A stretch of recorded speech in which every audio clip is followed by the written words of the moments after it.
2, 1. Welcome back to our retreat, our February retreat, and we appreciate if you're taking the time to come back and watch us online. We've still got a lot more items to get through, so we're going to go ahead and go back to our topic discussion list.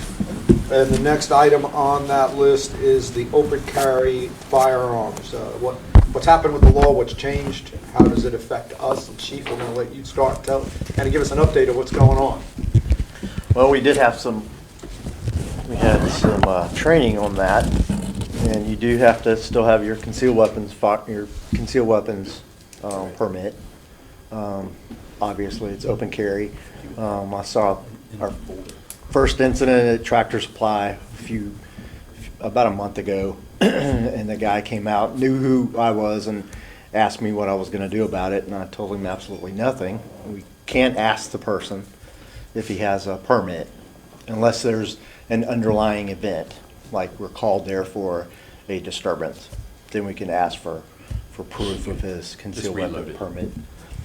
But there's requirements. Store owners can still require them not to carry it on premise with the certain signage, and I printed out some laws that are specifics. And if we go about having it during our festivals and things like that, we'll have to have the signage too posted, probably at all the entrances, or at least one at each end. Don't they denote a specific size sign? It is. Right. And the verbiage and Correct. the contrasting background and all that. Right.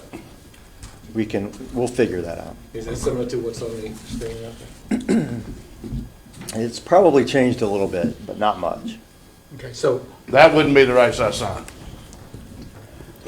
I can't tell by that. yeah. I'm just saying, that looks like an outdoor sign like what you see Right. at Burton Wells. Correct. That's not the right sign. 8.5 inches wide, about 12 inches tall. Yeah. There Right. it is. It's very specific in Correct. the size of the sign. It's interesting, but it doesn't say it could be larger. It's specific to that Right. size. Specific. If you make it bigger, then you're still not meeting the law. Probably not. Not according to this. Right. Gosh. For God's sake. That's what I said. But I'll scan these to you and send it to you. I'll get it off. So are we talking about putting? Well, we haven't, so let me, I want to make sure I still understand the law, because I know nothing about open carry, I know nothing about concealed, it's not something I've never looked into. So you're saying somebody can open carry, but they still are required to have their permit? Concealed weapons permit. But Correct. you can't just walk up to them and say, can I see your permit? Cannot. Okay, okay, unless there's unless there's an underlying reason. Unless we get called for an incident involving that individual. Right, so then if he doesn't have the permit, then he's still violating the law, not the open carry law. Correct. But he's violating the law of not having a permit. The concealed weapons permit law. Okay. Right. It falls into that law. Just a subcategory. It's amazing how do you do But- concealed weapons and open carry But are Chief- related to each other. I'll just make one comment so that, if I get pulled, it's encouraged, if one of your officers pull me, it's encouraged for me to say, here's my driver's license, here's my CWP. That's still in the law. that's Right, encouragement. Right. So you have to identify that I got this and I got a gun in here. Okay, yeah, Right. yeah, so we have some contradicting laws in some ways here with this open carry. We do. I don't think it was well written. Okay. But Surprise, they didn't surprise. ask me. They didn't ask you, they didn't ask us. Oh, they didn't ask the Chiefs Association when they drafted some legislation to be impacted. And this through that tomorrow? legislation comes Not from, Sir, It's already signed, governor signed it. this is Okay, South this is- Carolina legislation. this is law. This Yes. is law in South Carolina. This is Correct. not federal, this Nope. is South Carolina law. South But you Carolina said law. also you cannot ask for a CWP unless there's an incident, unless you're called for an incident involving that individual. Well, what constitutes an incident? If the owner sees that you have a gun and they calls in, hey, this guy here, Nope. That He does has to not pull it fly. out, he has to pull it out, act like it's wave that at somebody, or... someone. Or what about if a store owner puts up the sign, or if we put up a sign, if we decide to go down this route, that says no open carry, not allowed in this area, or not allowed in my store, somebody comes in with an open carry, is that classified as an incident that you can then? It ask- is, then we go down there and we ask to see his concealed weapons permit. Okay. But it And has to then comply with that. we still can't confiscate his gun, we can Right. tell him to leave. Leave. The area, go secure it, and then he can come back and Right. do whatever he wants. But under, again, I don't know anything about the concealed weapons law as well. So under the concealed weapons permit, if he had had that concealed and the store says no open carry, he can still go in there because it's not open. Or technically, no concealed weapons no concealed weapons, so So you can't he would take it still in. be in violation even if it was Okay, concealed. okay, so Right. they have to define whether it's open carry, concealed weapons allowed, or it's just no weapons allowed.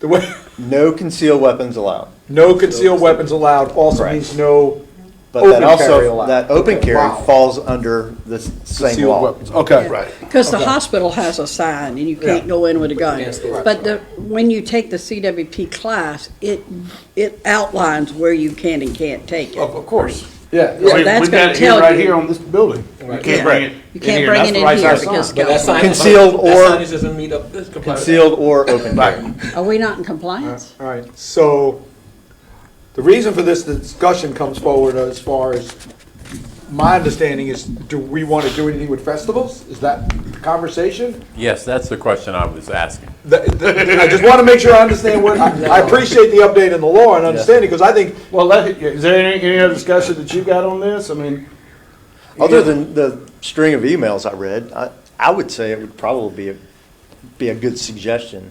Just because you've got that alcohol involved, right, and you've got so many people in such tight quarters. yeah. what does CWP say about alcohol? Talk about that, because I know that's in their bars and alcohol.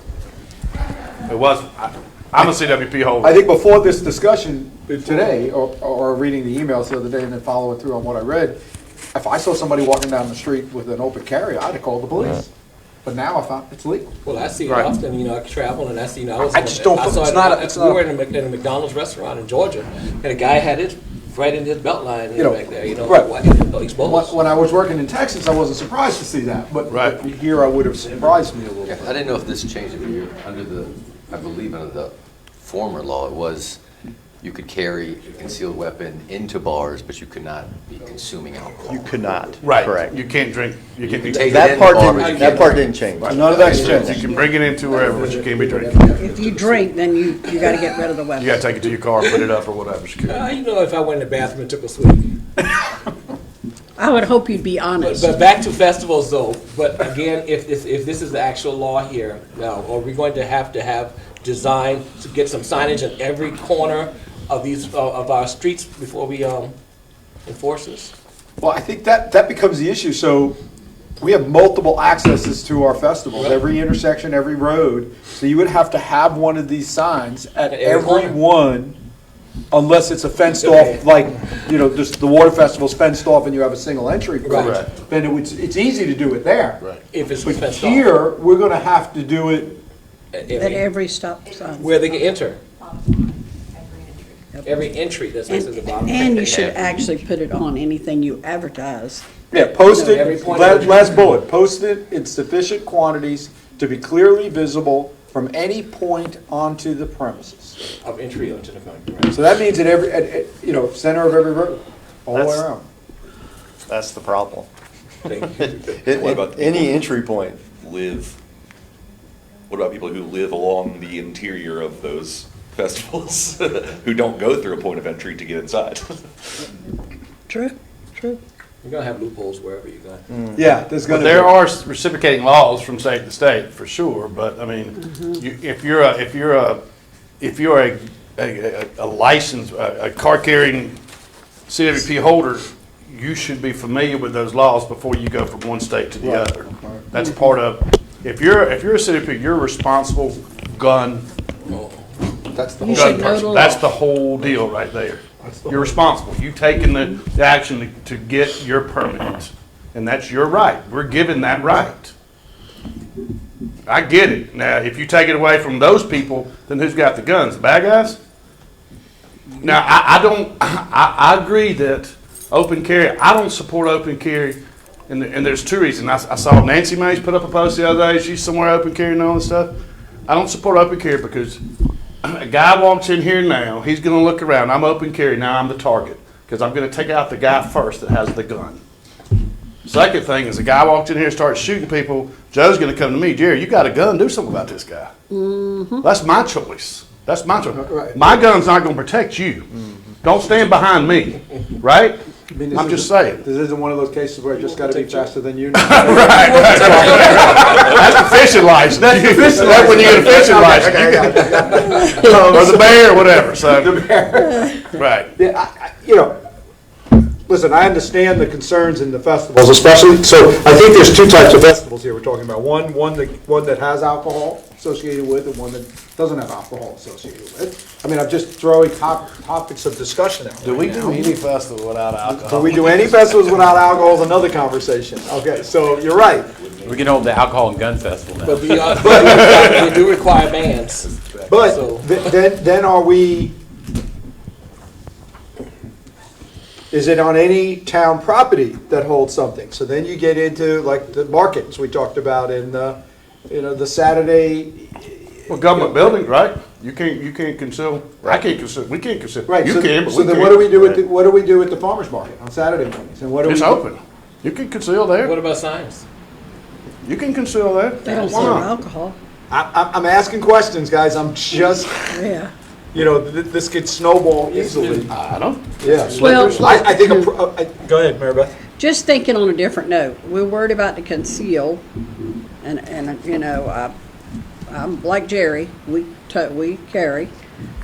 Not here, as you can see it in my bag, I don't have it. But also the thing you worry about, even having these festivals on the street, somebody could drive their car straight through it. What are we doing to protect that? You know, Bluffton has those things that pop up during a festival to keep a car from coming into that crowd.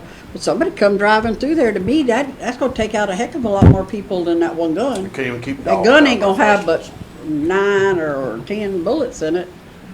So, I mean, I worry about all of it, and I understand the point of Van saying, because you got alcohol, and sometimes people do get hot-headed, but as a respectful person that's toting a gun, you got to take some responsibility yourself.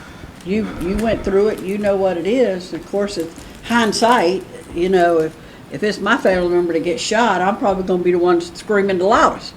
You know, why'd you allow it? But on the other hand, I mean, you're kind of caught between the devil and the dude. I mean, the laws allowed them to do it. They can't carry it into certain things, and they know what they can and can't carry it into. So, I mean, I don't know. That's a tough call. I think open carry at a festival is a terrible idea. I get the concealed weapon thing. And I'm sure that's why they put that in state law. Yeah. That municipalities can temporarily suspend that. Right, and that, With That proper, right, and then I think about the next piece of that is for the people like myself who don't follow open carry laws. I don't do anything in that way. If I was to walk into a festival and it wasn't there, and somebody was, the other people there are going to see somebody walk in with an open carry, and the first thing they're going to do is call the police. And then we're going to be responding all day during festivals to this issue multiple times. You know, we always have police on site, but so that's something I'm not so certain that if it isn't a good idea to say it's not allowed during our festivals. I think we need to see what that looks like, and you know, obviously it's going to have to come before council. We've all got to do our research and our due diligence on this, but When was this signed into law? In the past 6 months is going on. July 1st, I think. and it went into effect as of. The date of the signing, right. Right. July 1. July, you're right, this past one. The day the governor signed it. And that's fine, but you know, our country was formed based on the Constitution of the United States of America. If you look at the Second Amendment, we are guaranteed rights, Yeah. period. And we cannot infringe upon those rights of people. My 2 cents. So are you advocating for open carry at festivals? Are you yeah. I want to have more discussion. Yeah, I think we all do. Did we have any? Wait, so when was Bands, Brews, and Barbecues? I know we've only had one festival since then. I'm fine with that. I just don't Was like there open issues? carry at a festival. No, I don't think, I think no, it's a this is stupid proactive. We haven't had any issues, right? That's why I got him. This I is mean, a- was there even an issue of We somebody haven't had walking around any open? calls whatsoever about somebody walking down the street open carrying. Okay. And we've been in this law since July. Correct. Right, this is a proactive conversation. Almost a year Okay. already. The festivals happen on our streets. I'm talking out loud here. Ever see, I've festivals never happen seen on anybody our- open carry This goes anyway. into law in July, or it's been in. Well, See Nancy Mace, It came up as an Right. issue recently. she posted it, but I don't see anybody else open In carry. law, since July. So leave it alone. Wow, I didn't know that. Maybe an open And so, carry since- just so I'm clear, so the law, right now, you can open carry, but you have to have Concealed weapons permit. So if you have, Concealed weapons permit. so you have to, so it's basically the same, you have a concealed weapons permit. Before July, you had to have your shirt over it, now you can walk around with. Right, now you have the option. Now you can just keep it outside your shirt. Correct. But you still have to have the C. Still have to have that permit. Have the You can be on the permit. beach in Okay. your Speedos. and So go the outside. person that, I can live without that. I'm okay. So, I'm talking out another path of conversation here. The festivals on our streets, but we don't own any of these festivals. We own one, right? One of them is actually our festival. You have the concert series. Concert series is ours, Yeah. but festivals, we don't own any of them. Those are people that come to us, ask for a permit to put a festival on our street. So if we. If they want to have no open carry in their festival, then that would be something that we would have to support. I believe we would have to have an ordinance in place, because they would have to be in violation of something. Well, would you have to have an ordinance, or we would just say you have to post it according to the law, that there's no, But what would they be breaking if they did? Brooke, can if you they pull did? this up? well, that would be, isn't it State- like a business state owner statute. at that point? That's what I'm trying to get to in my There's a link head. at the end. All you have to They do is got a click on that. permit to operate a Yeah. festival The link at the end of that. Right. yeah. I would- in I our would- facility, and if they don't want open carry, how do we 31, deal with 520. that? I Well, I would mean, think how do you, we how do would- you, I think. we what would about be- other, if there are laws in place, there are rules in place. They have to be in how do you- violation of something. Right, how Right. do you, So we They would. gotta be in there violation. would have to be an ordinance, a town ordinance that they would be violating against. That would, because if a festival just did it, then how would you ticket them? What law are you breaking? Well, You broke the festival rules? Isn't that like, I'm trying to get into my mind, I'm trying to satisfy in my you mind. and I'm- can't be drunk Chief, can you be drunk in public? But you can be drunk at home, right? You can. Thank you.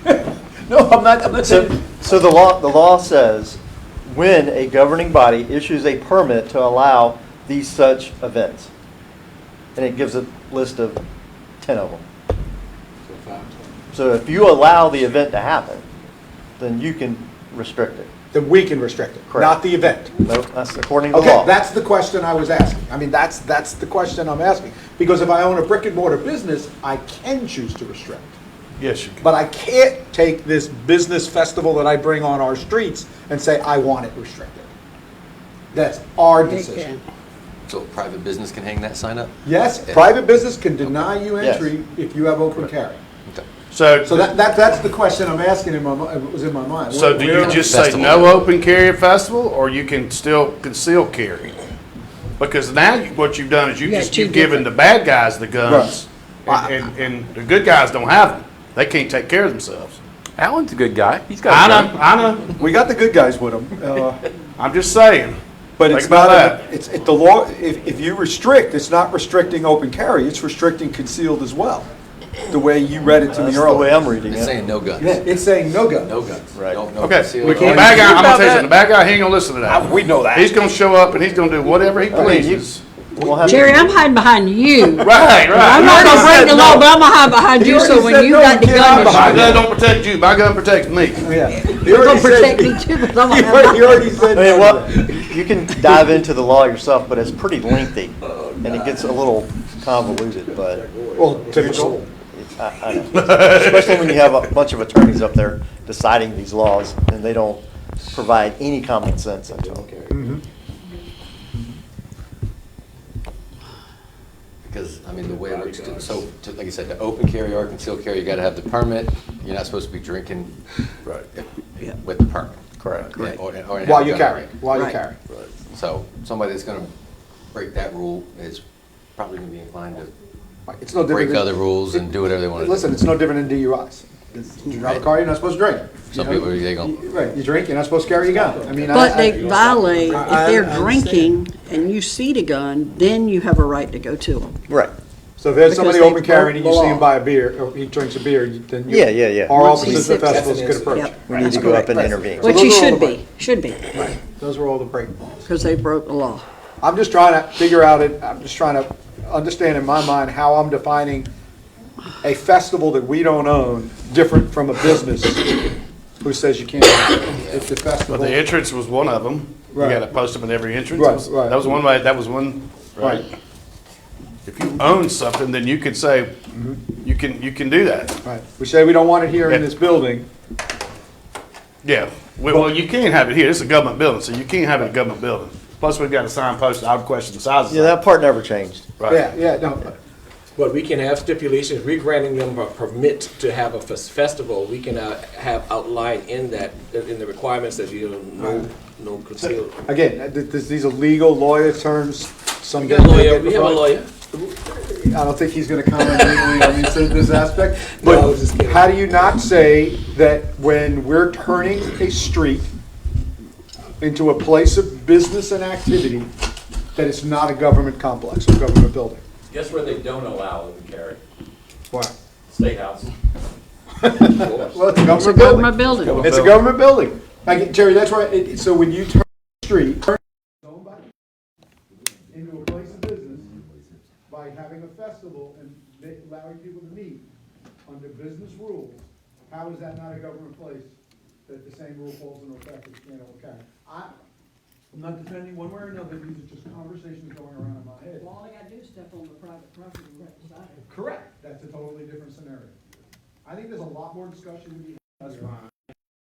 The rights of gun owners. Yep. Oh, Second Amendment. They should be able to carry in the State House concealable open. If it's good for them. I am Why would not- they exclude themselves? You know, some of Right. them would. That's correct.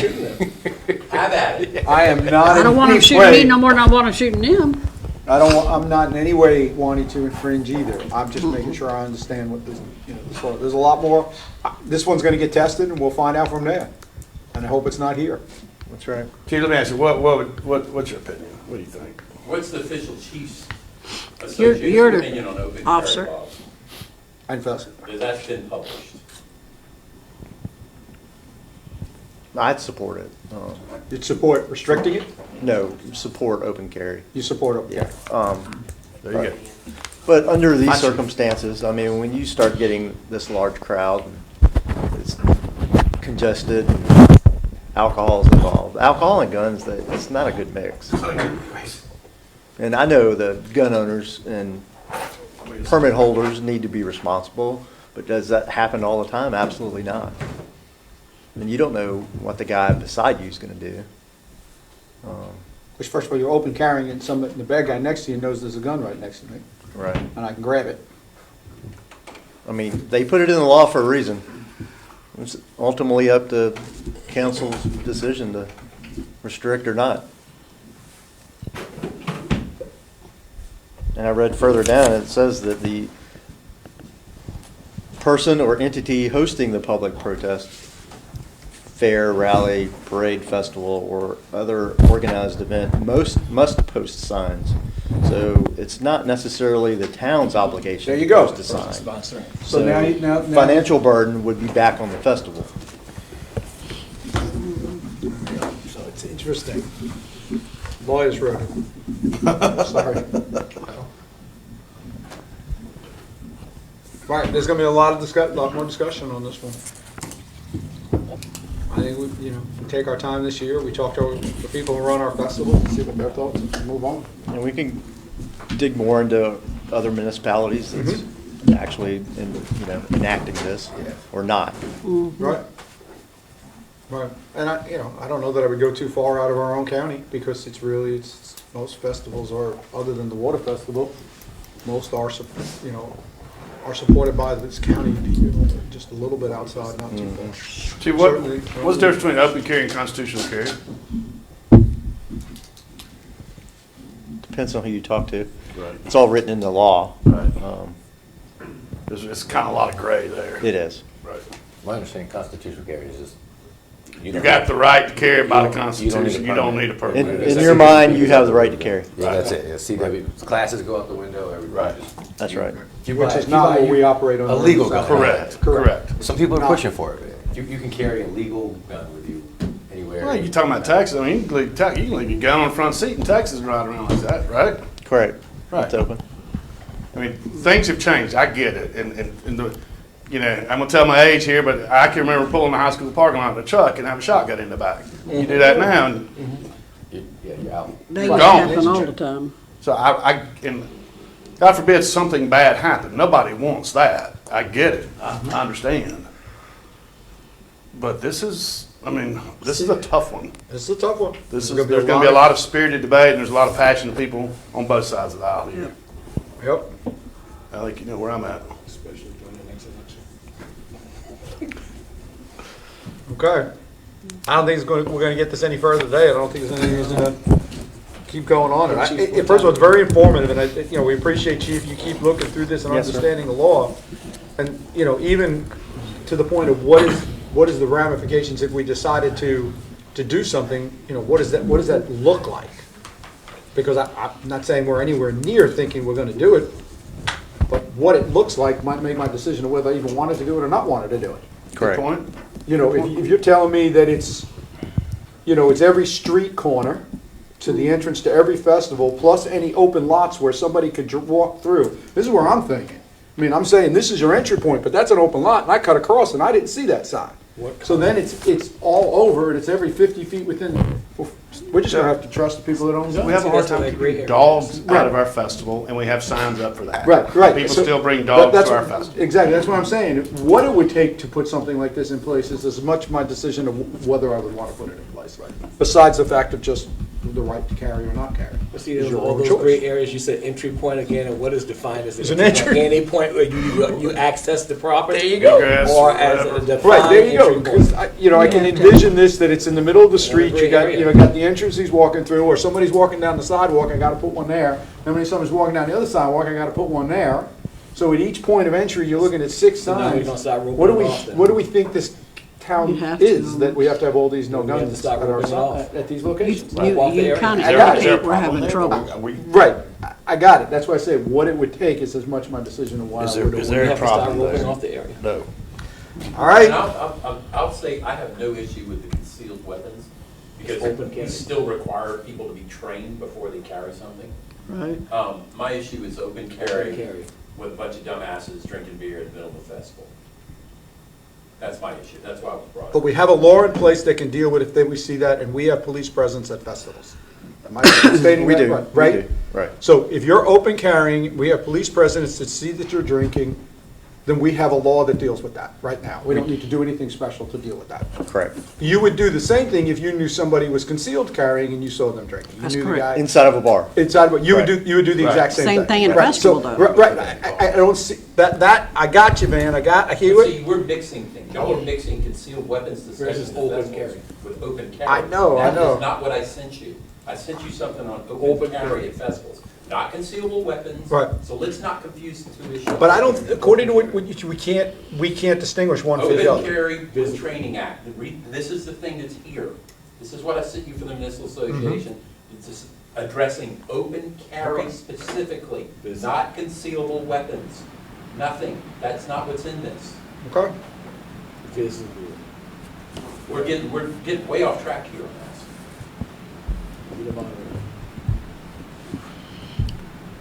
Continue discussion later, because it's a topic. Mayor.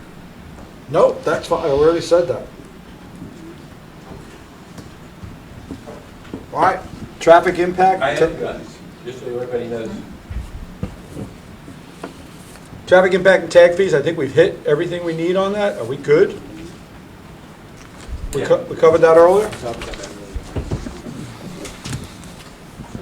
You said those are illegal now? Tag fees are illegal.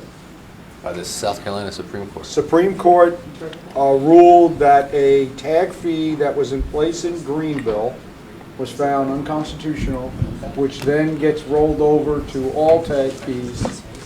You cannot have tag fees. Now, any tag fee before, Van, do you remember what the year was? There was a year in place, 1980 something? Grandfathered in? Yeah, grandfathered in, but any tag fee that was put in place after some date are illegal now, and then they've had to revert. I think Hilton Head's reversed theirs and Bluffton's reversed theirs. Hilton Head and Bluffton have both had to reverse theirs. Do they have to do any kind of refund or anything like that? Well, that's a whole nother question. That's a separate lawsuit. That's a separate lawsuit now, because Greenville, the same lawsuit they wanted in Greenville, are now pushing that they want to be refunded. So that's a whole nother section that's going on. But Greenville still has a tag fee in place. But there was an additional fee that was added after whatever this date was that went to the Supreme Court. Well, good enough. Next. Yeah. But Beaufort County has a tag fee, but it's prior to. So that tag fee is staying They've in been doing it place. since. I think if Beaufort County tried to increase that tag fee at this point, it would fall under the law. And then there would be a whole nother issue. But there's a tag fee in place, $16 and some odd cents you pay every time you register your vehicle for Beaufort County tag fee for roads. Crazy stuff. Almost as bad as open carry. There we go. Easy now. All right, department head updates. Noah, you're the first one. All right. Is it- I'm kind of going to give you all a joint overview for both me and building. So some of this is input from Mike Wesson as well. Just wanted to go over some of the highlights in the past year first, mostly from the past 8 months since I got here. So as y'all know, we adopted the comp plan we have a comp plan 2030, which was adopted in 2022, so we basically got an 8-year plan. Prior to the sale of the port, we amended the PUD and development agreement to shore up some of the issues that were still there. What came out of that was approving the dry stack improvements, which we talked about already today, and the temporary dock assembly on the port property we've talked about as well. So we'll start to see a little bit of a working waterfront again. Shellring Aleworks has opened, so we'll see where that goes. Are they officially, I know they had a soft opening this week. Are they open? They were open yesterday. Okay. Yes, but that's I just we're- happened to okay. see it. We're dealing with some code issues But involved. I know they had a couple The of use of the events, building a Capital and event, and they had the soft opening. certain sprinkling and, I'm sorry, start over again. Are they or aren't they open? from what we know, they're open. Okay. There's an issue. But there's an issue with the building code and what the use was labeled as, so we've got to figure out some stuff there to make sure that they're able to continue operating the way that they intended to. Corridor studies underway, gone over that today. Some of the things that Mike and I have done over the last couple of months, we had a lot of confusion in our tree permitting process, how to get permitted to remove trees or prune trees. So what we've done is kind of go back, lay out simple procedures for people who come in and have questions about tree pruning or removal. So now when they come in, they can look at a procedural flow chart, go through the steps to figure out what they actually need to get done and who to talk to without having, if one of us is out, having somebody up front have to say, well, wait till they get back and we'll call you. Now they can figure it out without Mike or myself being there. We had Mike got a tablet and is able to now use the permitting software in the field. So while he's doing inspections, he has access to whatever past records are available for that permit that he's inspecting the work for.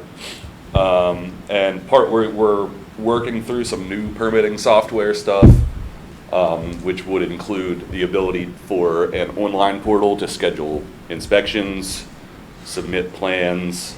So basically, if you so choose, in the near future, we'd hopefully be able to do full plan submittals online.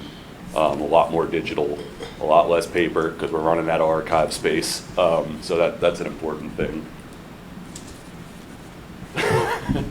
Brooke asked me to give her the nice finger when I'm ready for the next slide.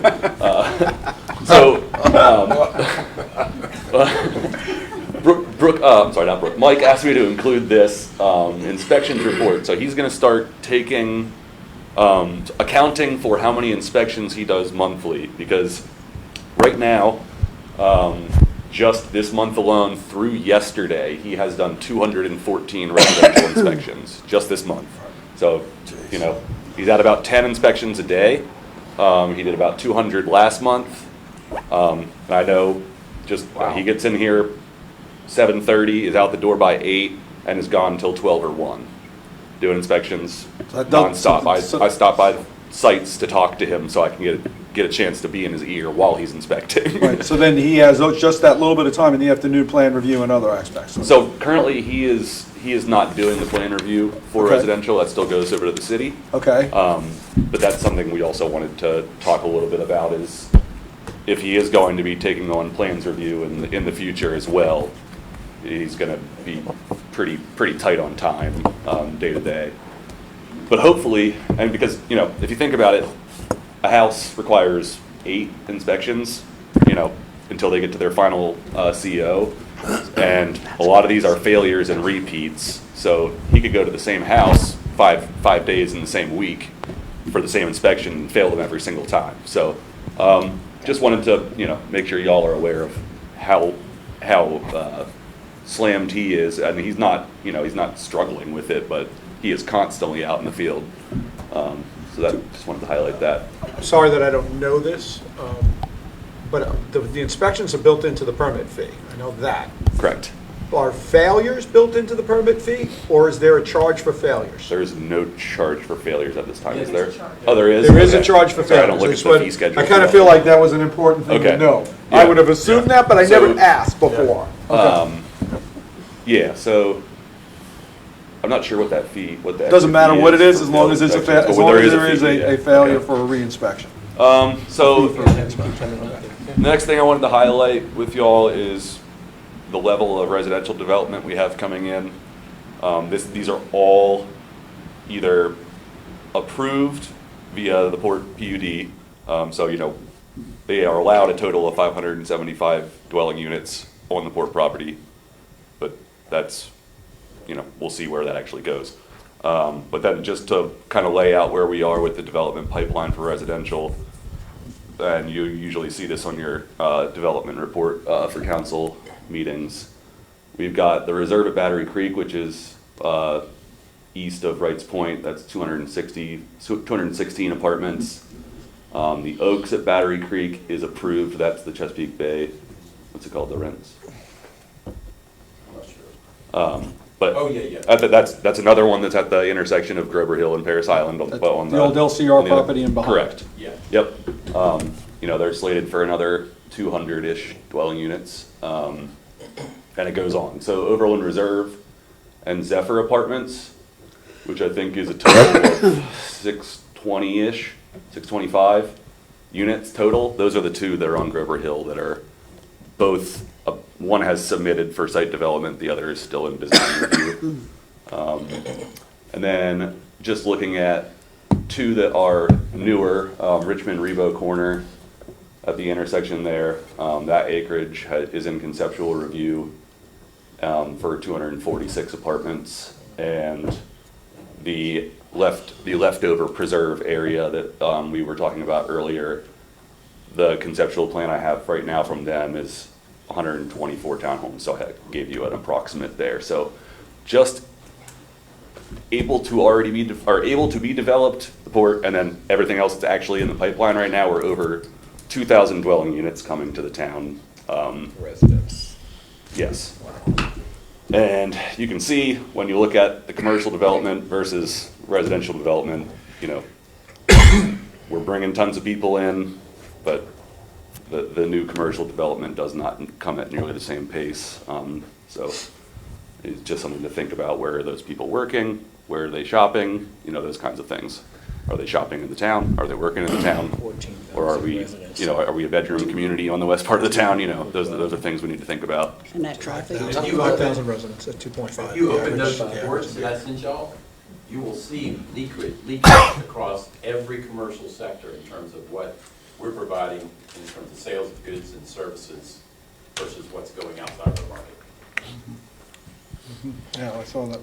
So Van, do you, with all this, looking at this, and you're saying that Mike's only doing the morning, doesn't really have time to do the review. If we're gonna bring him and get him to do the review like he's supposed to be doing, are we gonna need to hire an assistant for him to help? Well, see, that's the beauty of this, because we pay the city for that service. So Okay. those are funds that could be reutilized to do that. Well, And we have a relationship with the city in terms of if he's not there or if we have a capacity issue, we have a relationship with them that they can do that. I So, just- yeah, we could. I just didn't know if we wanted to pull that out, or do we want to leave it like it is, or, And now, the same group that I'm talking with about the grant piece, they also, we can do operational analysis and things like that, to figure out what they are. These are all unpermitted at this point in time, but are, So mix. The reserve, yeah, I mean, this is anything from, approved via development agreement and PUD to conditionally approved, meaning they are very close. very close, except for a few outstanding permits from other agencies, or they're in the conceptual design phase still. And then we have a group that's already permitted. What's the Out of apartment? these, No, outside of these. So what's the apartment complex, Ben, on 170, next to the one with the sewer issue? oh, that's next to Shadow Moss? Broad River, you know which one I'm talking about? Broad River Village, Broad River Village. yeah, that's permitted to build. So Permitted and development being built, permit and and I don't building remember the permits number are- of units under Located that where? one. It's over across from Aberley. Okay, Yeah. okay, right across, that's right. Next So I read that one. Did they get the water and sewer thing No. worked out? They still haven't done I that. haven't heard from them. No, can you speak, the 124 townhomes north of Pierce Ave, where are they at? I'm gonna show you a conceptual plan of that, I wanted to show Okay. you some of the infill projects down here, so you have an Okay. idea of, and that's why I was saying, hold off. Both of these site plans I'm about to show you, one is approved for the layout, the other is still conceptual, but I just wanted to give you all an idea of what are these bigger infill projects gonna look like down here near the village. Okay. So Brooke, next one. So this is the corner of Rebo Road and Richmond. This layout for the site is near approval. So this will be the 200, I think I said 16 units. These are 18-unit buildings. Those buildings will have two frontages, so they will have their interior street frontage, and they will have a frontage on Rebo. And we're looking at providing some kind of additional real pathway there, because we know a big issue is people walking along that stretch of road in the dirt. This is the trash property? Yeah, What becomes of those two lovely, you read my mind. thank you. The billboards. Billboards, Oh, yeah. So, I mean, they own the property if they want to take those billboards down. And once they're in gone, they're development. gone. They're Once gone. they're gone, There's they're no gone. permit to get new ones. They can't come back. This is a bigger That's correct. investment than those billboards. I mean, this is Thank a you. much So- bigger investment than the So, billboards. so the billboards, if they decide they need to be removed for their development, goodbye. And I would think, I don't know, but I That's a would. bigger investment. And, we worked pretty hard to get, myself and Bill Harris to make sure that this was a nice, so on the corner there across from Dollar General, make sure there is a nice, Stretch of land right there. married to the street feel. We'll probably try to get them to provide some kind of, public area on that corner as well, so that it feels like it's nicely matched up with the street form, and that it kind of calms down that intersection a little bit, since it does curve over to square off with Rebo. And that's go, we talked about this morning, all the accidents we have just on that, at that intersection right there. Goodness gracious, that's gonna be more cars. coming in out there. One of the things that I was hopeful for, but we couldn't work out, is another connection up to Pinckney. You couldn't do it, it's because I was about private. ready to ask you that Yeah. question. How hard, we worked that one hard? It's private, and there was no bite on that, so. None whatsoever. But, it's an open air, that's why they put their did I say, Who owns, That little who owns piece? Stewart Apartments? Entrance right in the middle. Oh, Trust Trask, is, same ones that owns this. And you can't go to the road because DOT won't let you go to the road, to the, But to you have- Pinckney oh, directly. yeah, But you have an correct. entrance So right you in the would- middle there. So there's an entrance in the middle, and In the there's an middle. entrance off of the access road to Springer. Yeah, Springer, right. Oh, I see it now. Yep, so that bottom right is an entry, and then the middle on Rebo is an Right entry. across from Dollar General. Right. Yeah. Let me, I I'm got you, just man. I see tossing, what you did there. I'm just tossing this out. I mean, and I that connection to Pinckney to me is the sweet part of the deal that didn't get built in. So if we have the means to reach out to somebody and talk to about it, that I did not. I I'd thought be happy Trask that- owned all that land. Probably has some sort of agreement with the apartment complex that he doesn't have the authority to do that. Well, my question is, Van,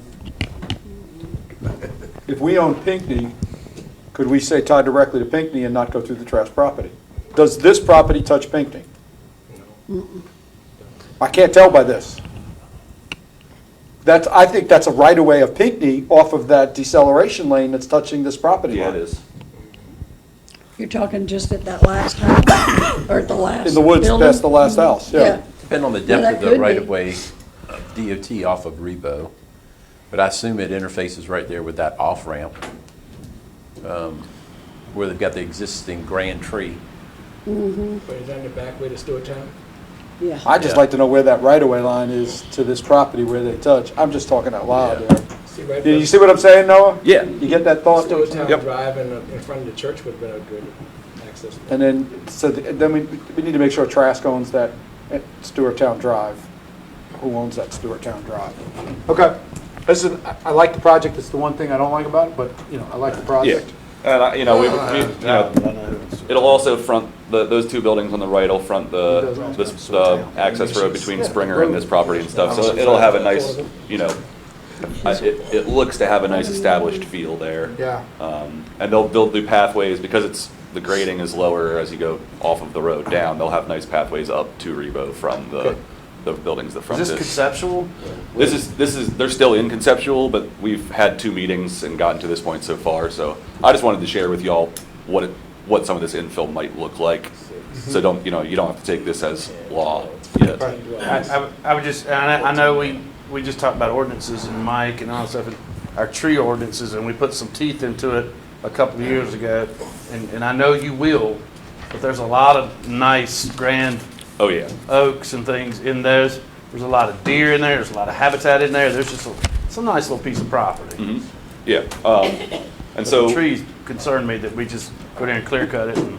Yeah, so what won't happen, and the way that I look at things when it's multi-building but it's not subdivided, is they'll give me a full mitigation report, every species of tree, how many inches they want to remove and how many inches they want to remain, and then I'll look back and determine, okay, where are some of these bigger ones? Are they in a spot where they could be protected and saved? Are they just cutting them for the convenience of the construction, or is it actually something that could be protected and then give an established feel to the complex once it's actually done? So, Because they got to cutting trees, every one of us up here gets the phone calls. yeah. And it's not fun. Oh, yeah. And it shouldn't be. Believe me, yeah. So, tax records say that woods next to where you've got that is owned by Stewarttown LLC. Okay. So they have a big hook on the end of their property that goes back towards Rebo Road. And they So won't let they them own it cut all. through it. That's probably why they couldn't get that connection done. Good call, Joe. You can go to the next one. Probably Brooke. not. That's Right. good. So this is the North Paris, Yeah, you are and the this is early conceptual, but I wanted y'all to see just one little tidbit of it. Their main focus is to front Paris Avenue, Richmond, the existing preserve, and North Paris, or whatever, the right part of North Paris. So they want to fill in the gaps on this street grid rather than it be an insular townhome community off of Paris Avenue on either side, right? Again, I'm still working through the interior parts, but the main focus I wanted for you all to see is that we will have residences fronting the street on North Paris between Town Center and the Cancer Center up to the Preserve Apartments as they exist currently. So I wouldn't study this too hard, I just wanted to touch on that for you. Because it'll change before you see it again. When was this made? This was 2 weeks ago, I had this meeting with them and said, can you give me a graphic rendering so I can see what you actually want instead of just a sketch? This is what they gave me. So I have another meeting already set up for things to change, but again, just a visual that infill is coming in these larger parcels near the village. I'm sorry, but tell me again where this one is. This is Kent's Court? Or is So this that's No, no, Venus, no, Venus Lane is at the this is south. Venus Lane is right on the bottom of this. See that preserve traffic circle? Okay, I got You got it now? Yep. Right would be going to the medical facility, and then everything in front of that between there and the preserve. Yep. Okay, copy that. Understood. So unless y'all have any questions about that, I won't go into any more detail of the design because it's not important at this time. Brooke? Don't say it. No finger? I'll save it for when the camera's off. So just a few short-term goals Mike and I have put together for the permitting process. We're going to keep looking at ways to just make it easier in general. You know, we have a lot of permit applications. A lot of them are, they ask people to provide information that's not really relevant to what we're looking for and don't require information that is relevant to what we need to actually process the permit. So we're going to rework all of those things. Put some procedures on the website that makes it easier for folks to get through the permitting process without having to call and ask what those procedures are, which has kind of been done in the past, but we've gotten a little clunky on the website on our department pages, and our forms page to make sure it's clear which piece of the website you go to get what you need. And then, so that's kind of where we're at right now, just for short-term things to make the permitting process easier from all sides. And I think that's all I've got for y'all. So, is there anything that we talked about before that is there anything else that I missed that I didn't include in there? No? Okay. Yep, that's what I've got, so. Any y'all have questions for Noah? Anything? I got a comment, and it's kind of to the council. We have an abundance of apartments in Port Royal. We have a bigger population than the city of Beaufort, but our budget is $7 million. Our budget is $21 million.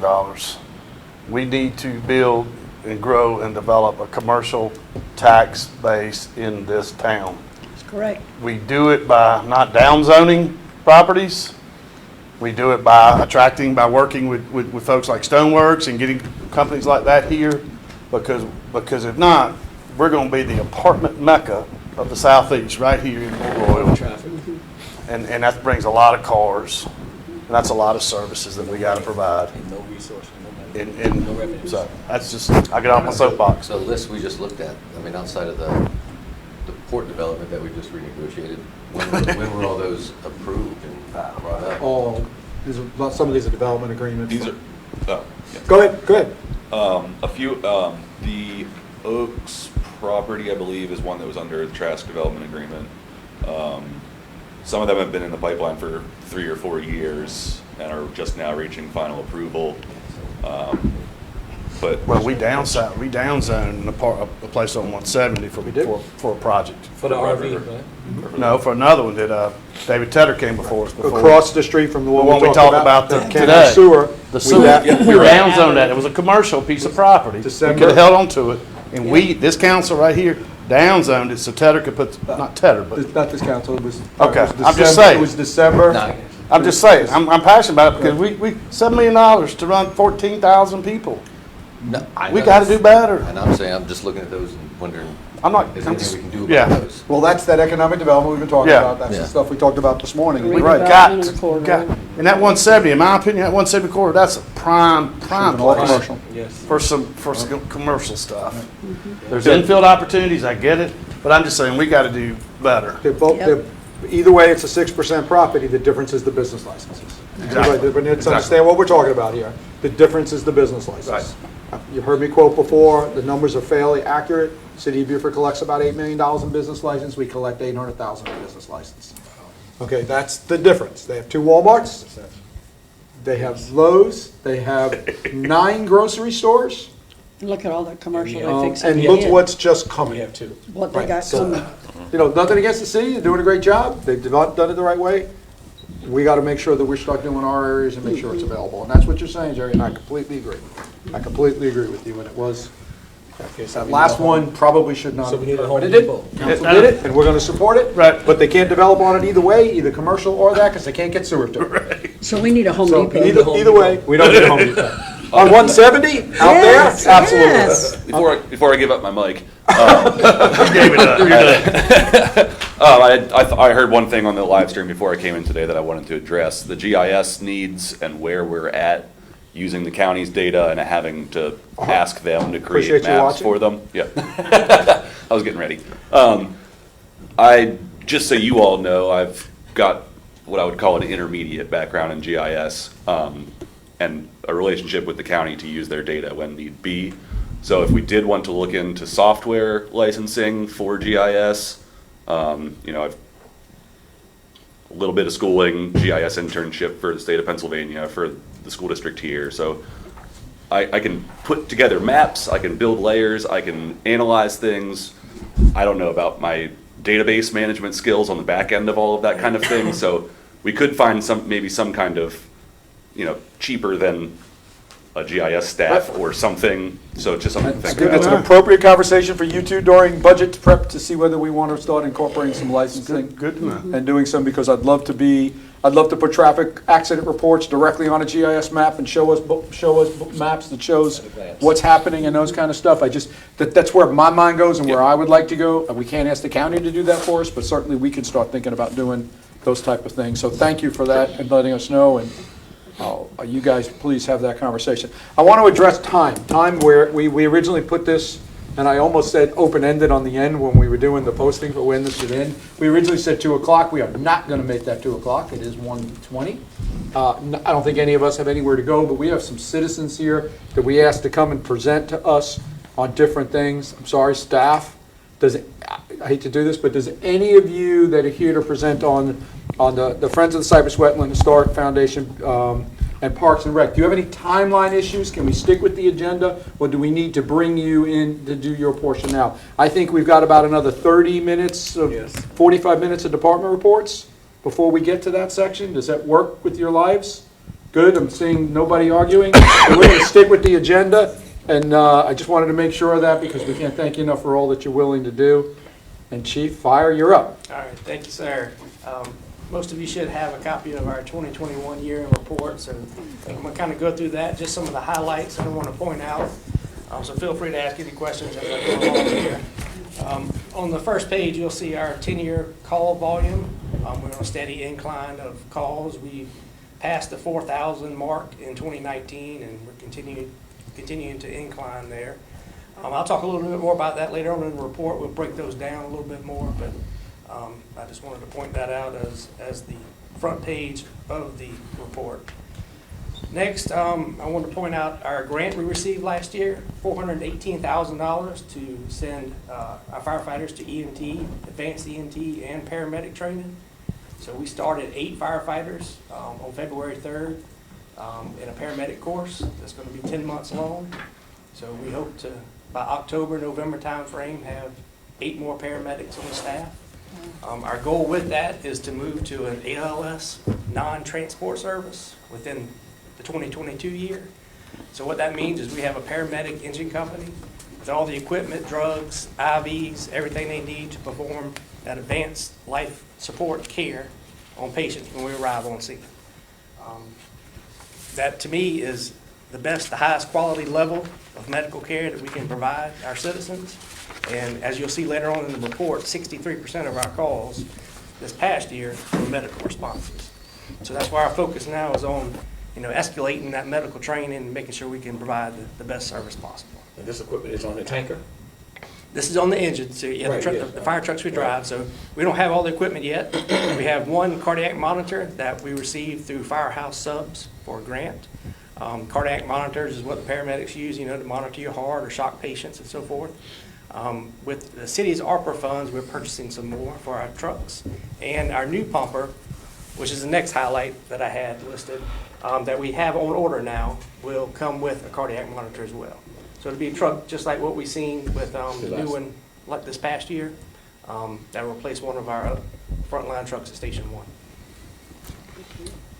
So I'm going to move on to page 3, which page 3 and 4 are combined in my highlights for community risk reduction and inspections. We have a lot of medical calls, and therefore we don't have a lot of fire calls. And I credit our fire prevention division and our inspection division for that. We're out there educating the public on fire safety, and we're also doing a lot of proactive fire inspections, fire safety inspections. And we have a lot of new construction.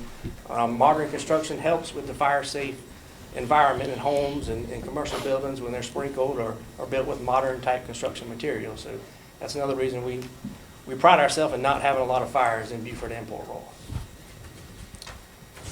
With that, I'm going to move over to the call volume emergency response. It's on page 6.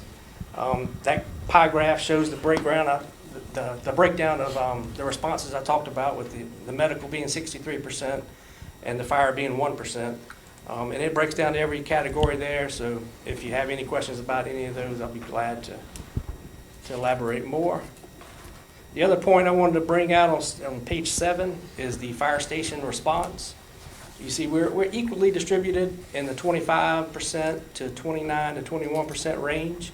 Station 4, which is out on 170, is the lowest at 21%, but its infrastructure that's in place for the future growth out on 170 that we've been talking about, whether it be in the city or Port Royal, is placed well for all the apartments and hopefully commercial buildings that's coming out on 170. So we had the capacity to be able to provide the fire protection as the community continues to grow. Chief, in your pie chart, what is a service call? Can you define that? Sure. So we're going back to page 6. Yeah, 9% service call. So we have service call, and we have good intent call. Service calls are mostly lift and assist calls. If a patient falls out of the bed, they just need help getting up. Not necessarily a medical call, they're not hurt. But we do a lot of service calls where we go in and we help people get up that have fell just out of the bed or having difficulty moving around. So service calls are anything like that we go out and we actually provide a service to. Okay, thank you. And then there's good intent call, which is someone calls because they think there's a fire. They see smoke or they call and they think they've seen something, but it's not really anything to it. So it's just a good intent. They have, the right mindset, but there's no actual fire, no So call. that's different from false That's alarms? Different from false alarms. False alarm is actually a fire alarm that's activating. It's a false alarm because there was no fire. Okay. So yes, those are a little confusing, so I do like to explain those, so thanks for breaking that. Appreciate that. breaking So it's that out. interesting. So emergency is number 1, Yeah, that's the false medical alarm is response. 2, and then car accident and good intents are tied. Yes. No, sorry, service calls, number 3, and then accidents and good intent. Right, yes. So accidents are slowly, we're creeping their way up. Yes, As yes, we talked definitely. about earlier, with doubling our accidents on our roads as well. All right, thank you, sir. Yes. Thank you for that clarification. So next, the last couple of pages after that is our fleet. It's page 8, lists our entire fleet, our fleet maintenance program. And I want to talk a little bit about the last page, which is our fleet replacement schedule. So like I said, we have the second truck on order that'll be here this year. That'll replace our engines and bring us back up to where we need to be for the next couple years. You'll see, aside from some alternative vehicles like the squads and the admin vehicles, the next big replacement won't happen until 2026, and that's when we'll have to replace our ladder truck. But our goal is to be able to use impact fees from all this growth and development to help offset the cost of that ladder truck when we need to purchase it in 2026. So that's kind of where we are, where we were last year, and I'll be glad to answer any questions you may have. Council, questions for Chief? Yeah, I got just about 4 or 5. How's your staffing? Staffing is good. We've been struggling ever since I became fire chief. We were at full staffing for 2 whole days since I've been fire chief. Now, we're only down 1, and I credit that to our reserve program. We have a volunteer firefighter program that we go out and recruit volunteers. We bring them in, we train them. It gives them the opportunity to fill out, the firefighting field, decide whether this is what they want to do or not. It gives us the opportunity to fill them out to see if we want them to come to work for us or not. So we have a kind of a hiring pool from volunteers through our reserve program. So we're able to keep up with the turnover, but we do struggle, like I think everybody else nationwide, with keeping employees today. So if I'm not mistaken, when we did Station 4, that was on a grant. Staffing was on a grant. It was. Is that grant expired? That grant has expired. We had hired 15 firefighters through the SAFER grant. Right. But it is expired, and we're funding those solely through our budget. Okay. All right. How's our ISO rating? We're still Class 1. We don't anticipate any evaluation soon. They can at any point come and pop in and do an inspection, but we're on par to remain a Class 1. So for the record, that's the best rating That you is the can get, best. right? It's 1 through 10, and we're number 1. Thank you. Yes. Yeah, that's awesome. And I know y'all do a lot of goodwill in the community, a lot that people don't even see. I know y'all support the festivals, our businesses, our schools, our residences. you're all over, your people are friendly, and we appreciate that. One thing that y'all started a couple of years ago, a lot of people don't realize is you go through and you spread Christmas cheer throughout our town, and we thank y'all for doing that and taking that on. Well, we thank you too, because you play a big role in that as well. We appreciate that. Is there anything you need from council? Is there anything you need from us? No, sir. Looking forward, some of my goals with the medical program, when we start talking about budget talks and so forth, is being able to compensate our paramedics. When they reach that level and that certification, we have to kind of keep up with the market. There's a high demand for the medical field this day and time. So that's going to be something we're going to be working toward to make sure once we get these firefighters certified that we can retain them here in the city and town. And lastly, and I didn't really think about it, Joe talked about it earlier today, about is the availability of water and the pipe size and all that stuff, water pressure and all that stuff. That's just something that you just take for granted that's going to be there, right? Yeah, and we do, and we're fortunate in the city and town overall. Right. There's a lot of rural areas out beyond us that don't have that luxury that we have in the city and town. But as the growth, continues and the infrastructure needs come about, that is good to keep that in mind. Good. Yeah, I know, just so that everybody knows that fire departments are offered 80 points in their ISO for water and sewer availability. It is the Water Authority's mission to give the full 80 points each and every time. Very good. So if for any reason they get a downgrade in the points, the Water Authority has always had that mission to say, what do we need to do to get them their full 80 points? It is. Is it actually 3 different sections? The Water Authority, the Fire Department, and Dispatch. Dispatch has a role in that too. Yeah, So yeah. all 3 of those have to work together to get that Class 1. To get that aspect, and that's something they've always been committed with. We're one of the few communities in South Carolina that do hydrant testing, full hydrant testing, and do it every single year, and then the fire department does second ones to get that extra points for that as well. Nice. That's something that doesn't happen. South Carolina DHEC only requires it be once every 3 years. American Water Works Association says once every 10 years. So the level that it is increased in our community, just so that everybody knows, is high, and that has to do with the fire departments approaching the Water Authority very early on and making it a mission. So I think they work very well together, and I've always enjoyed my relationship with them, and now this relationship with them. Yes. That's all I've got. Thank you, Chief. Thank you. Yes, sir. Thank you for your willingness in stepping up and assuming that responsibility. Also, you and your team, I commend you all for a job well done. Question, is it standard protocol that a tanker or a pump truck responds to all? Could you list a lot of these medical calls and so forth that you are equipping these trucks with the capability of being able to serve these things? Is it standard protocol that a pump truck have to respond to all these, or can you look in, or is there consideration being given to look into these ambulance type vehicles that can respond, be a first responder, opposed to a pump truck in circumstances such as you described earlier? Yeah, there is, and we have 2 squads currently in service, one at Station 2 here by the bowling alley and one at Station 4 on 170. And that's the purpose for that, is to be able to split those crews up, have a smaller type response vehicles to help take that medical call burden off the fire truck, the big truck itself going to them. But because of staffing issues and so forth, we're not always able to man both trucks. But at the minimum, we have the fire truck manned, so in case there's a fire, we're there to respond to that, or a medical call on that same truck. Now, moving forward, as far as transport, ambulances, anything of that discussion, we have to work close first with the county. The county does provide the transport service for the city and town, but they do it with ambulances that may come from anywhere in the county.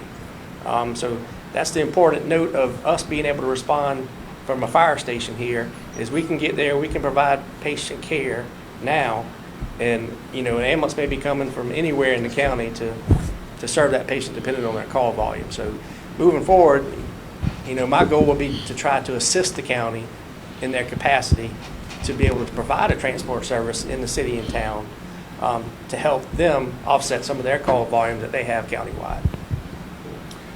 Chief, Is it call volume or is it personnel and equipment? I think it's a little bit of everything. I don't know all the ins and outs of their system. Yeah.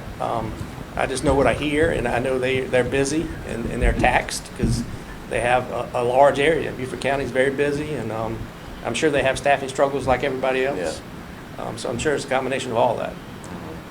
Chief, earlier you talked about it's the reserve and the volunteer that kind of helps you and gives you that pool of employees and also supplement.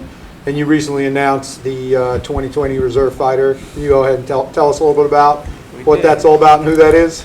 We did, our 2020, I think it was 2020, we did both 2020 and 2021 because we canceled both ceremonies because of COVID. So we announced all our awards, and Derek Washington was our 2020 Reserve Firefighter of the Year for, I believe, the 13th time. Derek has been with us for over 20 years now as a reserve firefighter with us, and is just as dedicated to that fire department as he is to the Beaufort Jasper Water and Sewer Authority. So, He thank you. volunteers with the Water Festival. Yeah, I mean, he Derek just also does a lot volunteers. for the community. Yes. Derek, Good person. the whole Washington family, the Yes, family Derek. itself, their father, Battery Creek High School for years as a coach and stuff. The whole family's amazing. Derek's an amazing person all around. He is. And I know he's been so dedicated to the volunteer service for so many years. About the reserve, I think y'all do such a great job with that. I know a handful of young men that have gone through that and now have gone on to become firefighters and just love it, and they're probably going to make careers out of it. So That's how I started. I was a volunteer I know firefighter I know in a handful of Yemassee. guys that it's literally has got them into what will probably be a career. So it's amazing. Great. Chief, appreciate it, Chief. Thanks so Yep. much. Thank y'all. Thank you, Chief. Public Works, Jeff. Jeff's a man of a few words. Right, make it quick. The man of few words. He's getting it done, right, Jeff? Jeff actually has something today on the paper? I do. Oh my gosh, it's great. No, he said, oh, no. Go ahead, Jeff. All our equipment is up and running right now. We got Yay. the old knuckle boom, it's running, so we got that for backup, so we don't have to borrow equipment anymore. We did hire another person. He's working out good. He should have a CDL probably in about 4 to 6 weeks, I would imagine. Plus, he's working on getting his environmental engineering degree. So, Wow, it's good.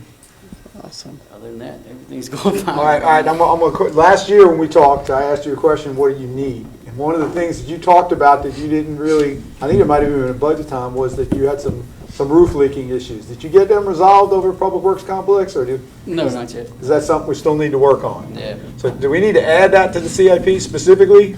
Probably. Does council need to make an official, can we get you the roof fixed? Yeah, we're working on the fence this year. Okay, Yeah. okay. Okay, because I know we've always asked you, what is it that you need, Jeff? Tell us what you need, because you do a great job with the guys. Couple. Jeff, whatever he wants. We know you have full support of the community, as you've just heard. Probably use a couple more pickup trucks. Not Okay. more, but, switch the other 2 old ones we got out. So some fleet change out, and any additions, or just changing out the existing? Probably just changing out. Yeah. Okay. They're breaking down a lot. Yeah, well, we got one 2006 truck, which is what I drive. It's got 2006. 250,000 miles on it. And it's, I'd say we got our money's worth out of that the one. other one's a 07. It's got almost as many miles on it. The new one. so- They call that the new one. Right? Yeah. They call that the new one. 07. I guess this is for Chief Allen, and also, I noticed your lot is filled right now with those patrol cars. They're gonna be sold out, leased out? That's part of that enterprise thing. Okay, that's part of that. Okay, I just noticed that they're. We're keeping a ghost car, Stacking right? up We got a there. ghost car we're keeping? Two ghost cars, good. I like to see them out and about. I like to see You do a great job, you just, Thank you. everything that gets done around here, you've got your hand in, and we certainly appreciate all your efforts and everything you do. You do it with a smile, too. Yep. You do it every day. Do it. And you never say no. Don't complain. Yeah, that's true. But please let us know what you need.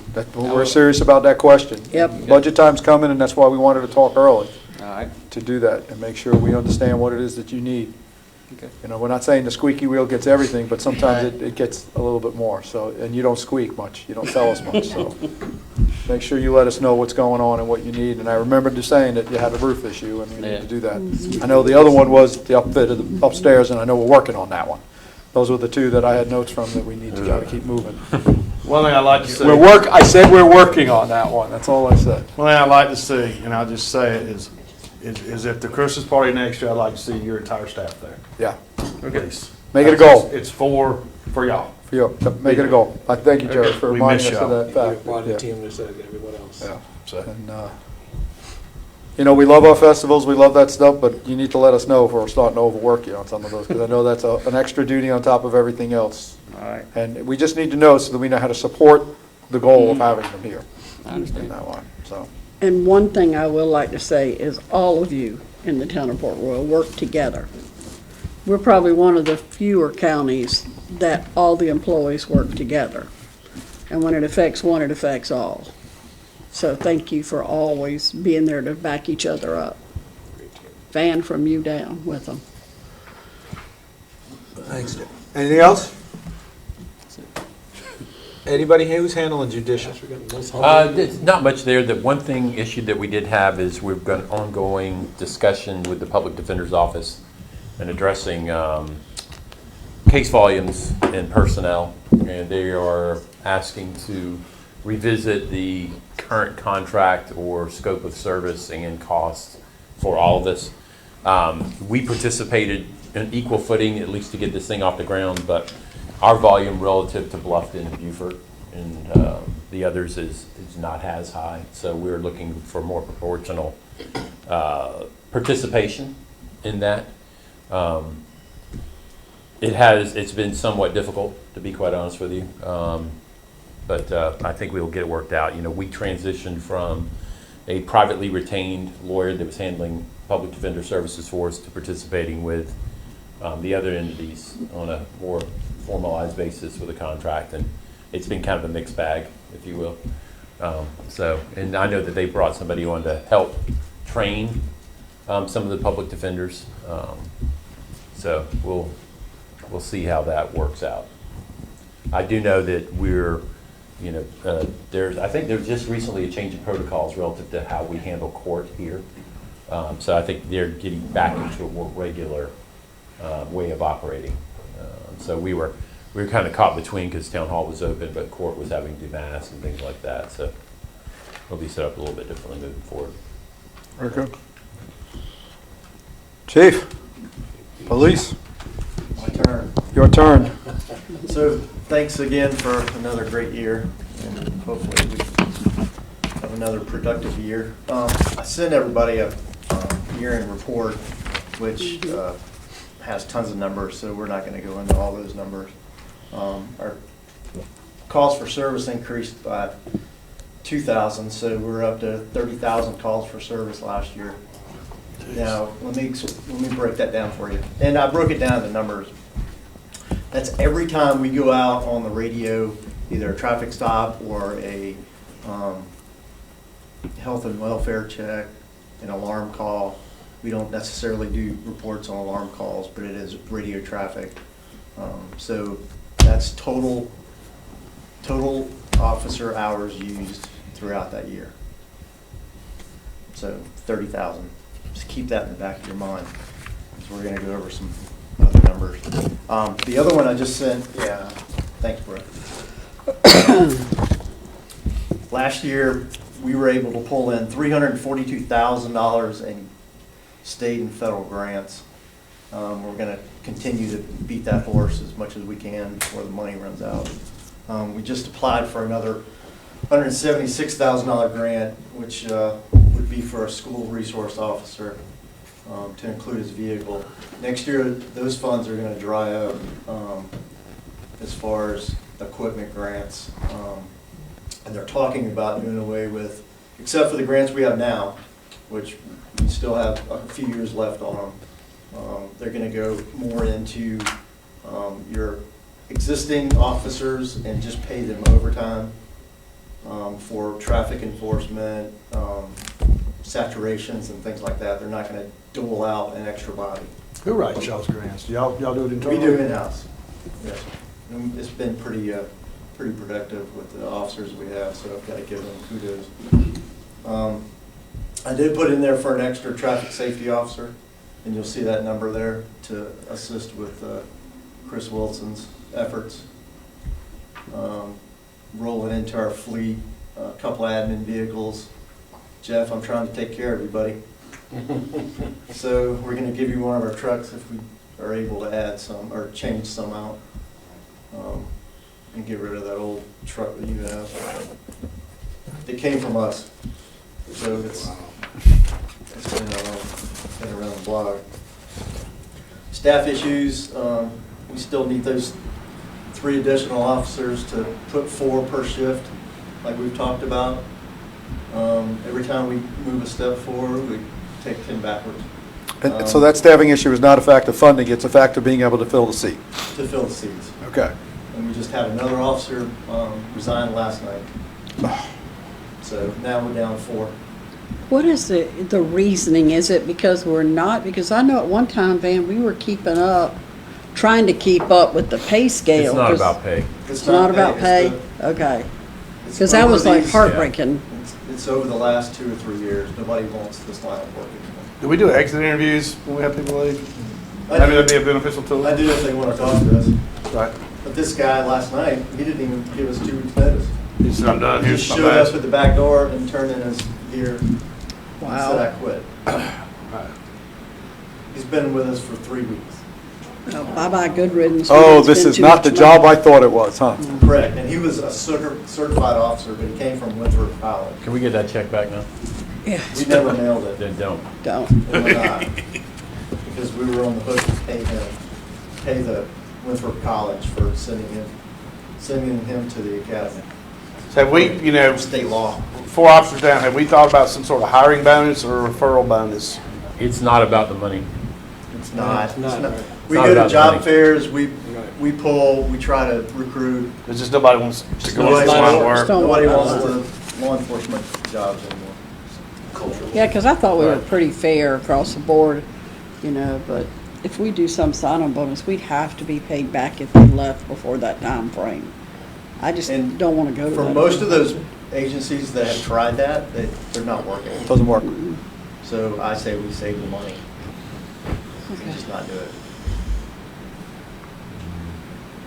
We'll find them, it's just gonna take us a while. So what do you do with shortages? You just offer overtime? Guys just work Until they're over? worn out. Right, Yeah. right. Do you have We your were reserve? Then you're not as effective because you're. We got tired. close and then, Right. We got really close, and then we were at a point where the investigators were working, and still are working, split shifts to substitute, some of the shortages on night shift. On patrol?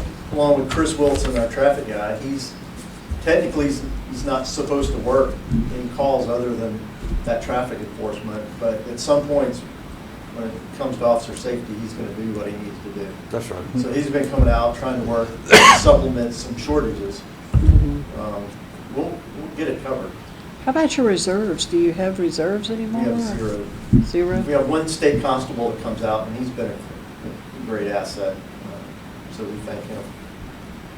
So, the goal is to be 4 per shift. In this situation, you're running 3 per shift? Is that what you're doing, or you're 3 at best. 3 at best? Right.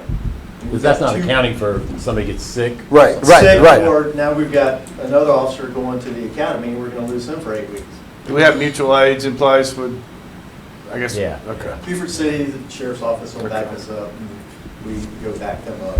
Do you know what your counterparts, where they are as far as being full staffed? Are they're The set? sheriff's office is not. And- They're down probably a few dozen. The city, I'm sure, are down a few. Okay. It's trying to keep the officers. Do we want to dull into codes? Yeah, I want to talk about that a little bit. yeah. Yeah. So, we were tossing around the idea about Jeff Fordish. He's our courtroom security officer now, and when he's not in court, he's helping and organize our evidence room. So basically, he's been our evidence custodian to give him his part-time hours to offset the courtroom hours. And it's worked out very well. He's getting up there in age, and that's going to coincide with Kangaroo. We've talked about Kangaroo being moved back into maybe a school resource officer's position, and he could also offset courtroom security. And I'll back up to Jeff Fordish. State law changed last year about his class. He's a class 3 in law enforcement terms, which means he was limited duty. he can still carry a gun, being around us and enforce laws.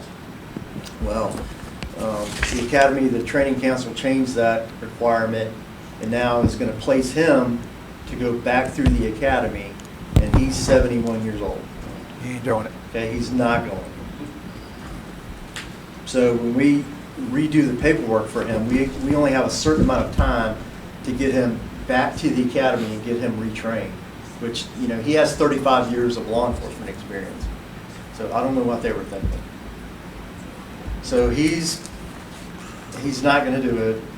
So, which takes him back to courtroom security. He's not going to be able to really enforce courtroom security without a gun and without arrest powers. So we were thinking about putting him back in codes for part-time, and we could still use him a few hours a week for evidence. He still wants to work. Kangaroo, he'd still have to work.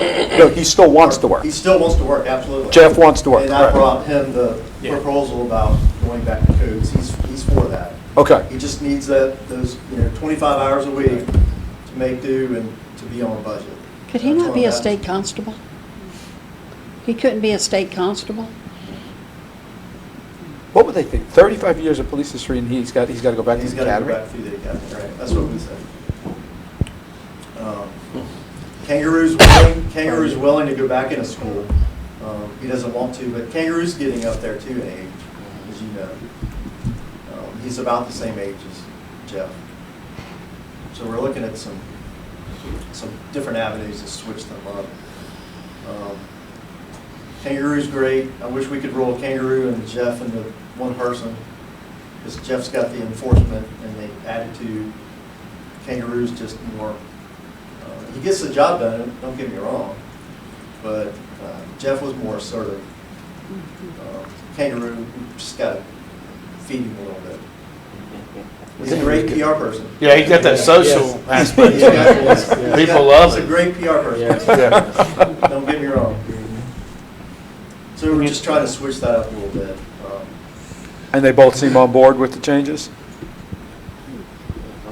So you'll probably see some budgeting changes on the civilian side Okay. in terms of moving that staff member and then addressing it.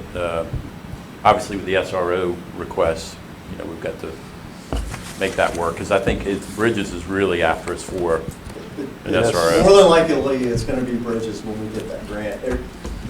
We're probably 90% sure we're going to get this grant. So we will, and I've already got an officer on the hook that I can hire under that grant, so that would be an additional person, but the grant will cover it for the first 3 years. But we have 3 schools in our jurisdiction, we only have 2 SROs. We've got Yes, the sir. one We right need the now. bodies. We can't, and I've told all Oh, you the got other Bridges, schools, Montessori, And the Montessori, Riverview. But the Montessori, So you got that's right, 4. and I keep telling them, I said, I can't give you an SRO if I don't have a body. Right, absolutely. Yeah, we're not fully staffed. We can't. Absolutely. Yeah, I can't understand shortchange the road. that. Absolutely. You know, Not the way and people some of are those acting on these schools, roads. They just can't get it. They don't get the concept. Bridges got it all, got someone at the road. I think Bridges at some point has got some finances they're willing to kind of. Yeah, I think that's where the discussions we did have with them. Right. I know we had a hard time finding somebody, because I remember those conversations, Yeah, but yeah. I think she told me that, hey, we found a source. Yeah. They told me last year that they had money in the bank, Yeah, that's what she told me. We just but I don't have a body. Right. It's sad. That's terrible. So anyway, that's where I stand. How do we fix that? Yeah. What do we do? How do we? I think don't it's It's a know. national problem. I get it, but recruiting, I think, has got to change up a little bit, in my opinion. I said something I probably shouldn't have, but I've asked my wife, I've been known to do this before. But I was at the grocery store, and the mother was getting on her kids, like, if you don't stop, I'm going to call the police. Don't do that. Don't make him scared of the police. Do your job as a parent, but the police are our friends. They are our friends. They help us. You just kind of somewhat answered the question, how do we fix this? We treat the police the way they're supposed to be, remind everybody who they are. They are here to help us, and they are our friends. And But we Yeah. need to fix this soon, because with the 2,028 new units coming on board, it's gonna add at least double that and bodies coming in and living in the town, and we're gonna need that staff to, Yeah, I did the numbers, 5,000, approximately, it's a little over 5,000 new people. like 2.5. It's two and a half. Still 2.5. 2.5, yeah, unit. yeah, I did the math, it was over 5,000 new people. So we need Takes to, us over 17. I need to work on that. Yep. How does, when there's shortages in guns and ammunition and supplies and et cetera, and we as a public, we feel it, how do y'all feel it? I mean, how does it impact y'all when there's shortages in ammunition? I mean, do you direct buy and things like that? Well, we kind of saw the handwriting on the wall a few years ago, so as far as that aspect, we're good. Yeah, thank you, I'm glad. We don't have to worry about that. Good. And they make priority to the military and law enforcement. So Okay. they afford, it actually goes out to the general public. Joe, would you grab me water, please? Our name's at the top of the Good, checklist. good, I'm glad to hear. That's good. Thank y'all for what you do. Y'all do a great job. Yes. I love our police department. Thank you, they do, and I'll pass it on. And Appreciate you. I love getting by there. I love the guys. You got good camaraderie. The morale's really good, and y'all do a great job. Thank you. All right. All right, want to roll right into presentations, or does anybody need a break? Roll right in? Okay. First up is the Friends of the Cypress Wetlands. So there's two mics on the table. You can just make sure wait, I'll turn myself back on first. There we go. So we'll roll right into the Friends of the Cypress Wetlands. Just make sure they're in the on position. Do I put it up? You don't need to put it on. You can just lay it down in front of you on the table would work. Somebody had some pretty photography. Look at those. Oh, we know we got great photographers in this town. Wow. I One do. sitting right behind me? Those are photographers, no? Oh, behind us? Yeah. Oh, sorry about that, Scott. Good brochure. We're just gonna make you stand. Okay. Kind of bend over the computer. We're gonna make you stand in the middle. I'll do it if that's what you guys want. For the people, Scott, for everybody who's watching online, can you just go ahead Yeah, and sure. name? Hello, everybody. I'm Scott Clark, and I am the president of the Friends of Port Royal Cypress Wetlands. And I'm here today to give everybody a presentation on our organization and what we've done in the past year and what we expect to do in the coming years.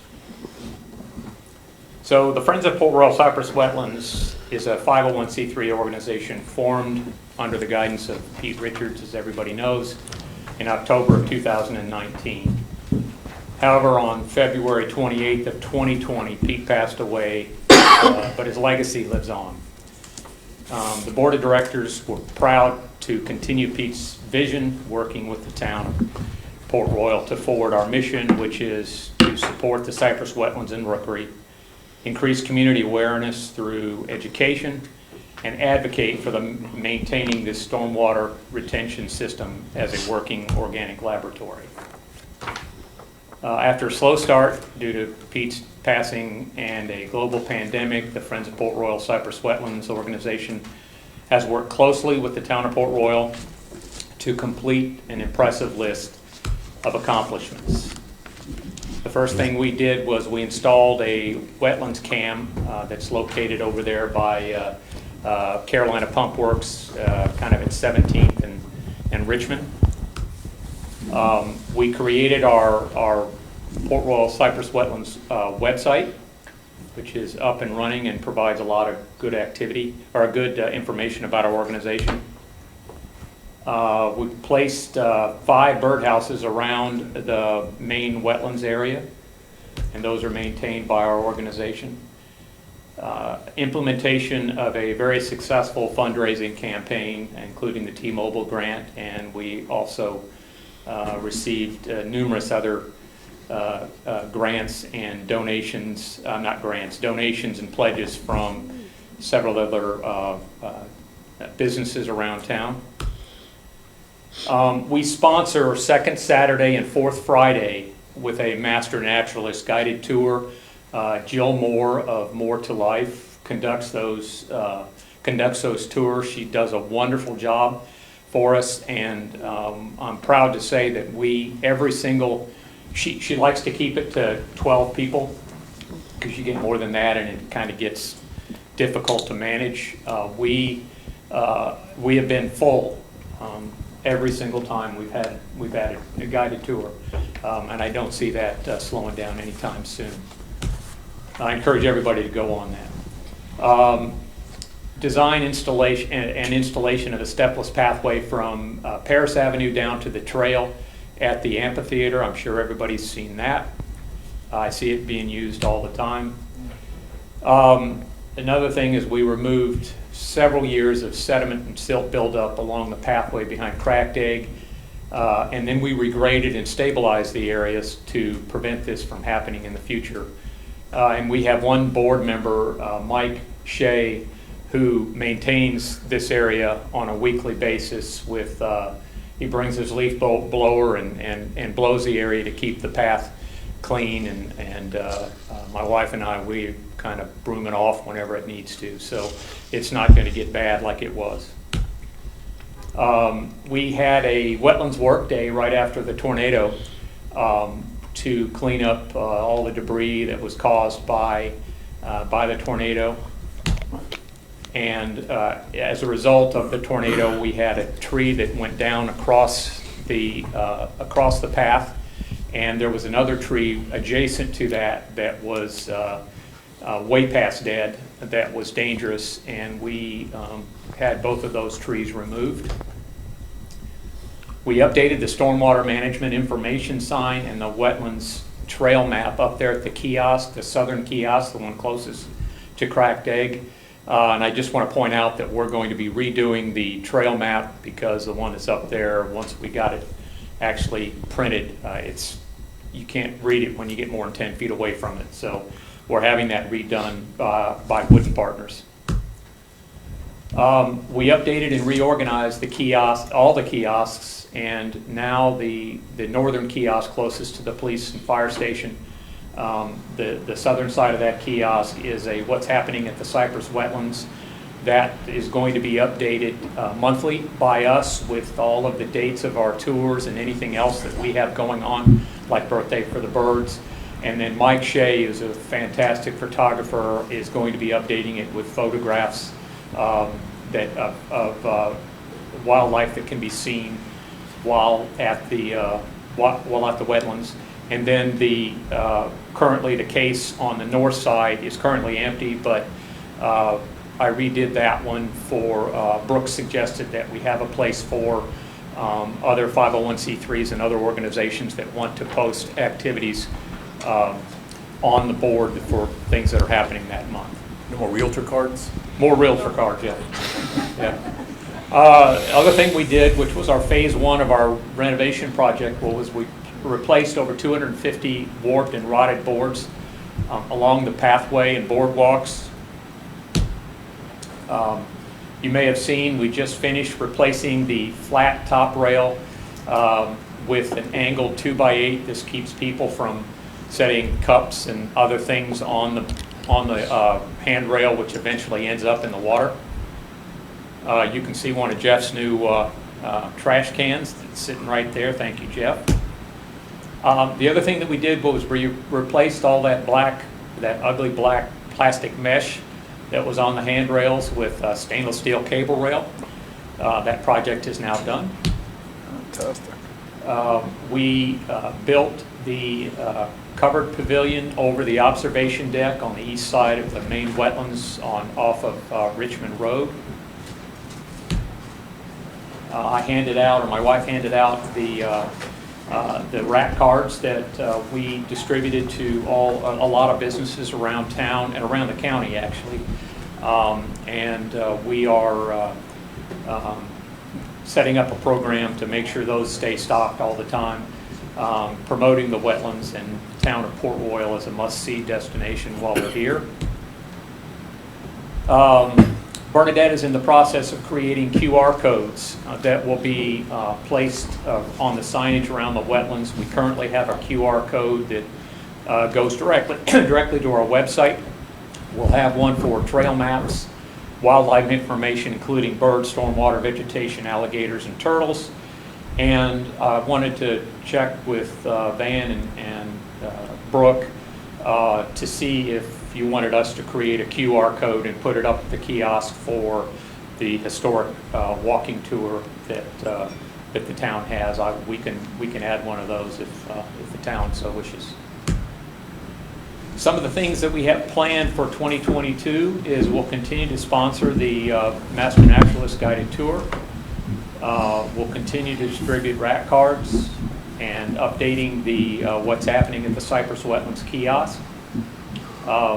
We'll continue to monitor the condition of the boardwalk and amphitheater and make recommendations to the town for additional repairs or improvements that are needed.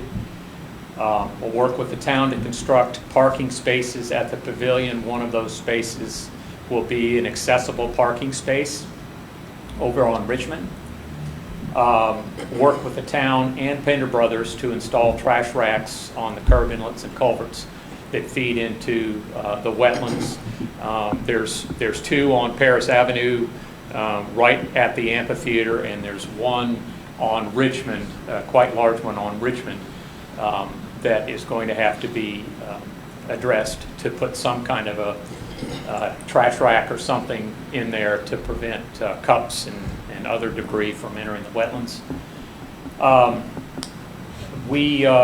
Everybody knows about the birthday for the bird celebration, which this year is on April 30th from 9 to 11. And I believe Kat Bray has been working with Brooke on the coordination for that. I know Kat and Alyssa Avery on our board also, both of them have been working very hard for the last couple of months on that. It's going to be a fun activity. Obviously it's mainly for kids, but everybody's welcome to attend that. And we'll be reaching out to local service organizations to advocate for the wetlands and the importance of it to the environment and to tourism. I have a presentation to the Rotary Club coming up on March 8th to kind of start that process. And probably the biggest thing that we're all very proud of is one of the major tenets of our organization is education, is to increase awareness through education. And we made it a point to bring on a master naturalist onto our board last year with his sole responsibility to create and then implement an education program for our organization. And so now I would like to introduce Vernon Piers. He's one of our board members. That was his job, and Vernon is going to tell you about our education program. Thanks for your time. Appreciate it. I won't take a whole lot of time. I am a master naturalist more than an educator, but what the heck, I'm trying. So, my name is Vernon Piers.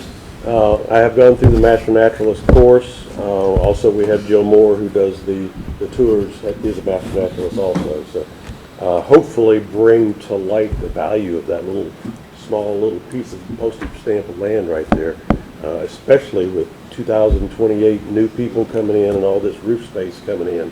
That spot just becomes more and more and more important because water runoff is what's going to run off all those roofs over there, and it's got no place else to go but to go through that filter and get out. So, going to be trying to keep that moving along and keep people understanding what we got here. So the mission of the Port Royal Cypress Wetlands, the Friends, is as Scott mentioned there, was to support the Cypress Wetlands and the Rookery community awareness through education and advocate for maintaining this stormwater retention center as a working organic laboratory. It is, and there's a lot of organized ways we can communicate that, where there are unorganized ways we can communicate that. I think I got to thinking about it when I was putting this presentation together. Probably get more traffic through unorganized visitation there than we do the organized visitation there, because just driving past it a while ago, there were probably 20-30 people in various stages of milling around, having lunch, walking, kids pointing, things like that. So self-guided tours is a big part of that as well. Okay, where are your arrows here? Okay, so basically, and I've only been at this about 3 months now, so it's kind of a work in progress. But the description of the education program that we're putting together is that in one short loop, visitors can explore various low-country ecosystems, freshwater wetlands, maritime forests, and hardwood forests. That's quite a bit of ecosystem in such a small place. While they're there, they can look for and learn about birds, animals, insects, reptiles, plants, what have you. I mean, there's just so many things to observe there, and it changes constantly from month to month to month throughout the year. So it's never always the same as it was the last time we were there. And then where all these things, and this is a master naturalist creed, if you will. It's where those animals, insects, plants, reptiles feed, breed, rest, and nest. Those are the four things, the four main things that the ecosystem provides. So in looking at putting together an education program, we want to make sure we develop a sense of ownership for the Port Royal Cypress wetlands and its special impact on the environment. And ownership means you guys and us and all the visitors that come to it. So try to develop this sense of ownership. It aligns all the constituents around with the mission of the Port Royal Cypress Wetlands groups and the long-term goals. And when we talk about constituents, I'll talk about them a little bit more, but it's the businesses that surround it, it's you as a town council, it's the citizens that live here, it's the service organizations that reside around here, like Boy Scouts, like the Rotary Club, etc. We want to reach a broad range of target audiences, including the formal and informal education programs that we talked about. We want to support the delivery of conservation education programs with and to internal and external partners. So we want to make this message broad, not only to the people who live and work and visit here and live and work here, but also people that come in from out of town to visit here. We want to encourage volunteer participation from local service organizations, environmental groups, and community groups. There's always Boy Scouts that need Eagle Scout projects. There's always service organizations that need volunteer projects. We want to reach out and make it important for those groups to use the wetlands as a place for their volunteer work. And then we want to utilize it as a living educational classroom. I think it's 30 years old, 30 plus years old in there. So 20 plus for sure. 20 plus. Yeah. I don't think 20 it's plus. Okay, so living and growing, and this, with all this renovation that we've done in there, we've rejuvenated it and ready to go on for another 25, 35 years. So the communication message, yeah, I'm reading it off of there. I don't need this. I'm retired. I don't even do PCs anymore. I've got one in my bag back here, but it's an antique. It's a dinosaur. So the message here, and we're trying to get this message, as Scott mentioned, to the Rotary clubs, to the Boy Scouts, to the schools, and everything else here. So this is our checklist of communicating to you guys what our communication message is. It is a functioning organic laboratory, offers multiple opportunities for educational experiences. We're really going to work hard at reaching out to the education system and use it for field trips for students. So if a science teacher or if you name it, teacher wants a place to bring the kids for a day-long tour where they can walk through, we're going to have stations set up in there where master naturalists will be able to tell the kids what they're looking at, what they're looking for, and hopefully develop a sense of excitement amongst the kids about what we've got here. Scott already mentioned the regularly scheduled guided tours by an experienced master naturalist, extremely successful, and it's been completely filled out. And every time that I talk to people, I don't live in Port Royal, so whenever I talk to anybody else around there, I tell them to come do this. And when they get down here, if they haven't had the chance to walk through there, they're just like, what a gem. What a gem you guys have got there. So we've got to keep this communication message fresh and keep it going. The video series Rookery Roots that's available on the website, done by Chris Marsh, I think is a very nice piece of work that was done. It was started right at the beginning of COVID. Because of COVID, it had to be shut down. I'm talking with Chris right now. He's getting ready to retire, which he said he thought things were kind of slow down and ramp him right into retirement. He said, no, it's going through the roof right now with everybody wanting a piece of his time before he walks away. So getting him to schedule this thing right now has been a little difficult, but we're definitely going to work on scheduling several new series from that Rookery Roots program. And then self-guided tours, walks in the wetland. We've got plenty of maps. We've got these rack cards that has maps in them. We're redoing the maps at the wetlands itself. And what I'd like to get to is every time there's any sort of a community message at one of the street fairs, one of the organized events or whatever, when everybody's on the microphone, just say, while you're here, take a walk through the wetlands. Because there's a lot of people that come to these events in the street that don't even know it's there. They'll come to hear the bands and to drink the beer and watch people carrying weapons and things like that. But they don't even know there's a wetlands over there. So we want to make sure that message gets out. So if there's anything I could ask of you is, as you have an opportunity to talk about it, just tell people, take a walk in the wetlands. And if they say, I've already done that, just say, well, you did that last month. It's different this month. Kind of a neat thing. So our target audiences that we're trying to take this message to, and we're in the process of rolling it out now, is the K through 12 schools around the county, town and county staff, that's our check mark for today. The business community, we want to make sure that all the businesses in the community know that we're trying to drive more traffic in the community, which in turn helps them. Service organizations, as I mentioned, we want to get the word out to them so that we can ask for their help from time to time on volunteer opportunities. Conservation organizations like the Low Country Master Naturalist Group, Ducks Unlimited, Wild Turkey Federation, different conservation organizations, make sure that they know what we're doing here too, because they sometimes have funds and have volunteer opportunities for their people. Donors. We have a pretty good system in place now that every time somebody signs up for one of these walking guided tours, we get their email address, they go on a list, we send out a note saying, please, we could use some help. But we still need to further that. We did get a great grant this year from T-Mobile, which helped a lot. But donors need to know that we're trying to get this message out as well. And then the Audubon Society, we want to work with them as well.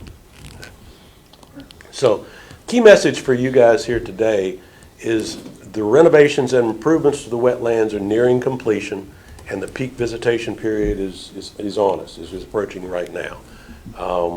We as a group are preparing to implement this long-anticipated education program and hitting the ground running and get this word out. So you can expect increased activity out there. There's going to be more trash, so we're going to have to pick up trash, but there is going to be more activity, going to be more traffic there. So the more we can get that word out, the more success we're going to have. And then new communication materials are also being employed. We sent around the rack card here. We've all made a concerted effort to get them at hotels, at businesses, at the visitor center out on I-95, out at exit 33 on I-95, at the CVB downtown. So trying to get the word out with that. We are in collaboration now with the CVB, and they're going to help us work on our Instagram accounts and the social media message. We're all over 60, as Scott likes to say. So we need a little help with our technology. So they're going to be they have a person there that works on social media. So that's going to help a whole lot. So how can you help us?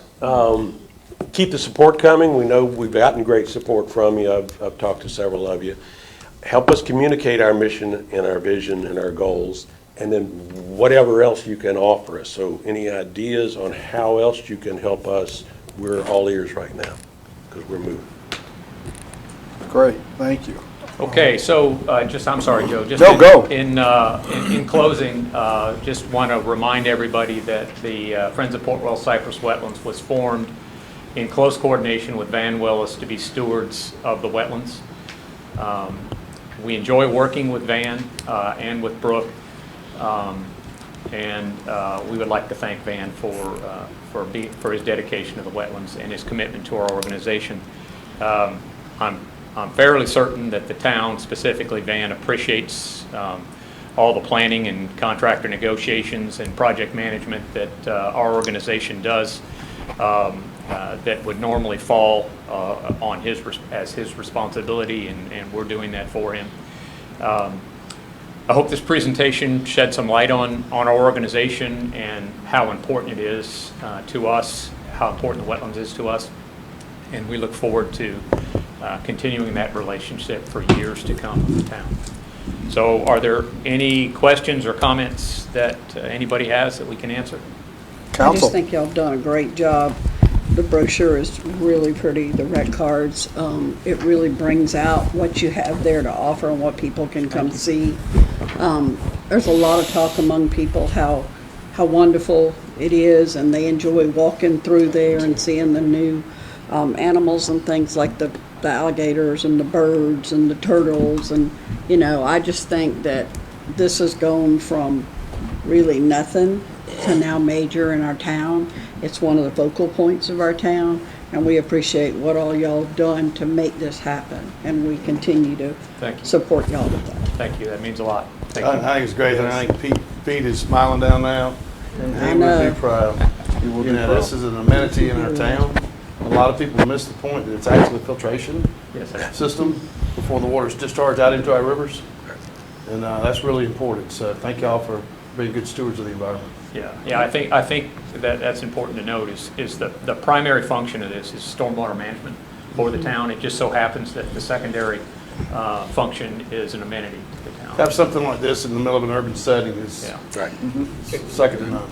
Getting these rat cards out, I think, is a great idea also, because I love it out there, because whenever I'm out there, I'm taking pictures and I post it and I get a lot of response. And people, where is that? Where is that? That's right here in Port Royal. I'm happy to say it's right here in Port Royal. Well, I got to come there. So, you know, getting it out, because this is a diamond in the rough also. And so I thank you all for your maintenance of it, and also the exposure and that, you know, to the public and community. So it's great. Well, Thank you. one of the things that Vernon mentioned was that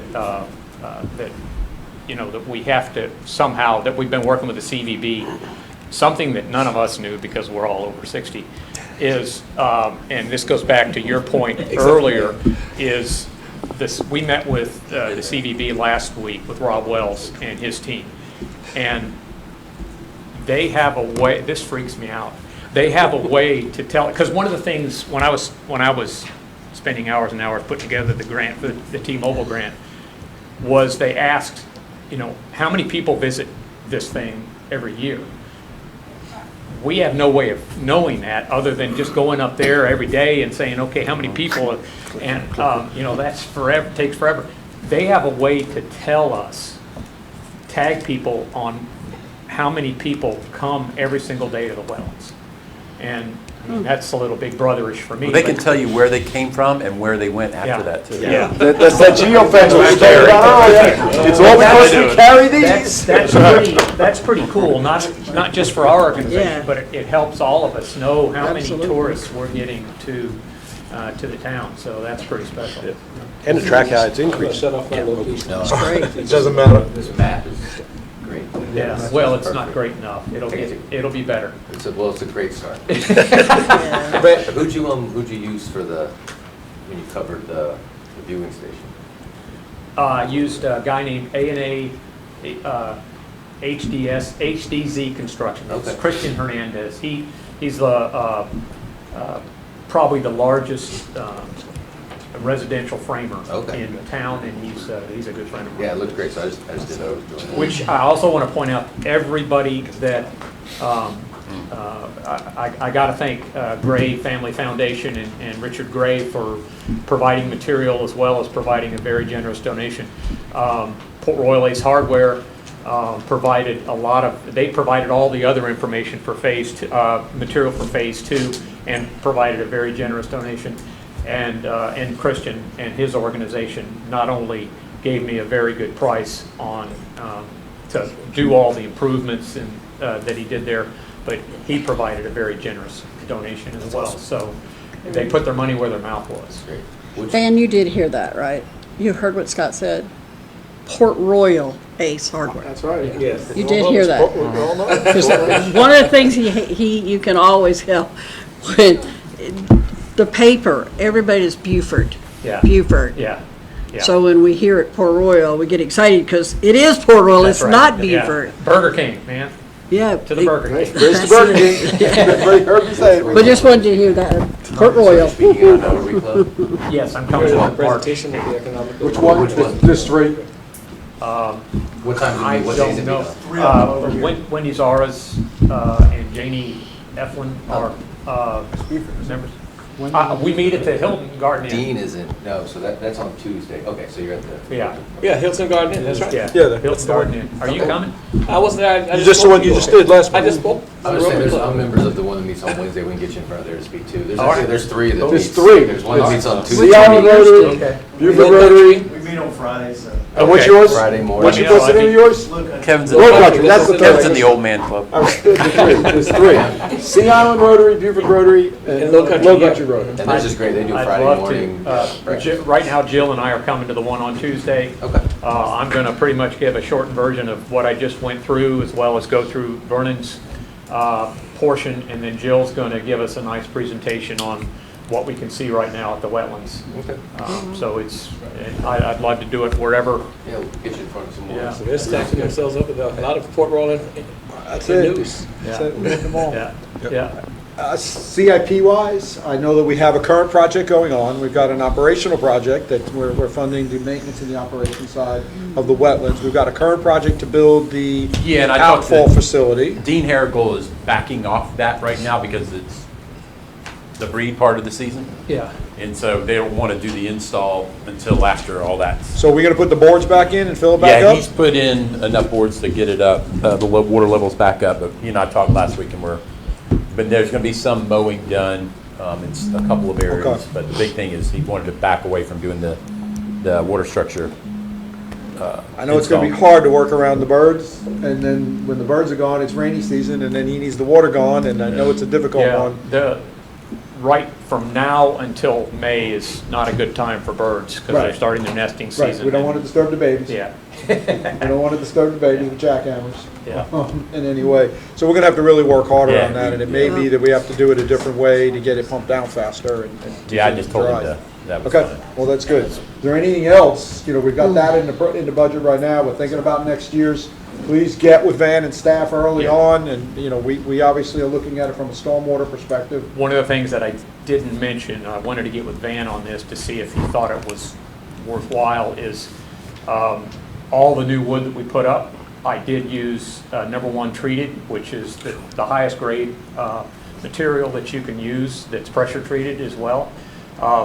But it probably would, I talked to Duncan O'Quinn of O'Quinn Green, and he suggested a product to coat the entire boardwalk with, which the wood that's already starting to deteriorate, it's not going to obviously fix that, but it's going to slow down or retard the further deterioration, and it'll certainly help treat the new wood as well. So that's something we may want to consider.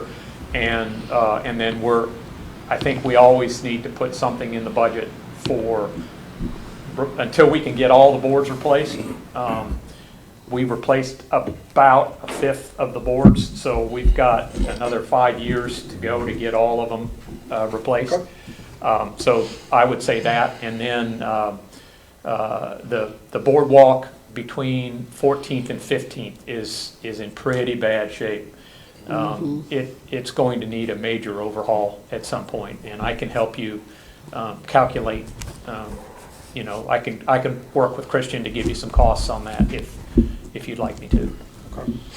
And one more thing, is with who's coming up next, are we doing things to cross-promote between Friends of Cypress Wetlands and the Port Royal, Historic Port Royal Foundation. Whereas when they go in there, they go, hey, I don't want to steal, Wetlands are there. I don't want to separate- steal their thunder, but I believe, I've talked to Mike Jones about that, and I think they're cross-promoting when from there, and I know they post a sign at the path Yeah. inviting people up to. Listen, I just thought of that seeing them, and y'all Yeah. are Yeah, we were right also beside each trying other. to make a nice pedestrian Right. transition Right. from there to there, but Right. ran into Steps or something, roadblocks. yeah. Cool. Yeah. You talked about, you called them grids Yeah. on the stormwater. But I know that I have seen in other locations that have been involved with any of these, I'll call them socks, that they fit on the end of the stormwater outlets. Yeah. To catch debris. Is that something that we need to start thinking about, looking at? it would Are be we a not good- there yet? I mean, Yeah, those it would are- be a good idea. The problem with that is it's going to further, that's a true trash rack. A true trash rack is at the positive, or At the discharge point. negative end. Yeah. What I'm proposing is at the positive end, up Right, at the street. right. It's not gonna stop everything, but it's also not gonna retard flow. Right, We right. don't wanna retard flow into the We know stormwater that. system. So, yeah, I can, I mean, it's just something to think about. Yeah. Maybe we're not there yet, we don't have it, we can handle it in yeah. other ways. We Plus, just, maintenance on doing something on the negative that end. has to be replaced. Yeah, yeah. That has to be cleaned and replaced Yeah. in a lot of ways. It's just something, if it comes Sure. around, we need to know, because that's a stormwater capital expense that we could do out of the stormwater fund as well, if Yeah. we decide that we need to do that. Yeah. And, you know, you were here earlier, we're talking about the whole stormwater system, and it'd be great at some point to know each and every inlet that flows into that, and have some sort of a placard on it that says, you know, Cypress Wetland Supply. So, you know, and that way we mark each and every one, and we know, and then make sure that people understand what you drop here goes there. Yeah. So we talked about how do we, you know, we talk about it as a laboratory, and we said earlier today, I'd love to get to the point that we're doing some sample siting at the outlets to the rivers to show how much it increases, how much it helps the environment by passing through this Yep. thing. So it's Yep. the justification as well, and then letting know, just. Well, I suggest everybody go, if you haven't already, go up and read the stormwater management sign that we posted up there. Wooden Partners did an excellent job. Yep. Kind of, you know, most people are visual people, so they can kind of see what happens to the water that Yeah. falls from the sky and then ends up in the river. Yeah. So I encourage everybody to go take a look at that. Good way to prove it, so. Yep. Thank you for all your group I does. do, Go. I want to put on my, my citizen hat, just 1 second, and make a couple of observations from this morning. The public has just as great a obligation as you guys do to stay informed. So they got to make an effort. They can't rely on you guys to, I mean, you know, unfortunately, there were 4 people here for this, and, you know, I just want to say that it's not all on you guys. I'm encouraged there's thousands watching online. I And we hope turn so. around and I look hope for a so. reaction. Yes, yeah, and as a suggestion for one of the public comment things, Van, is it would be helpful to the citizens from the tax thing, kind of what Kevin was kind of alluding to. Maybe if you did an example, you know, a $300,000 household is going to pay this much more per year, or whatever the number is, maybe it's less, whatever, this much as a result of whatever this. If we end Yeah. up with $1 million or $2 million. Yep. Yeah, exactly. Absolutely. And I would not say that their taxes are going to go down in 10 years, because in 10 years, there are going to be another list of things that have to be done, so just my 2 Repurpose. cents. I was thinking the same thing. Overpromise. Overpromise. Yes, thank you, everybody. Thank you. Everybody still good with moving forward? Okay. Thanks, Scott. Historic Port Royal Foundation.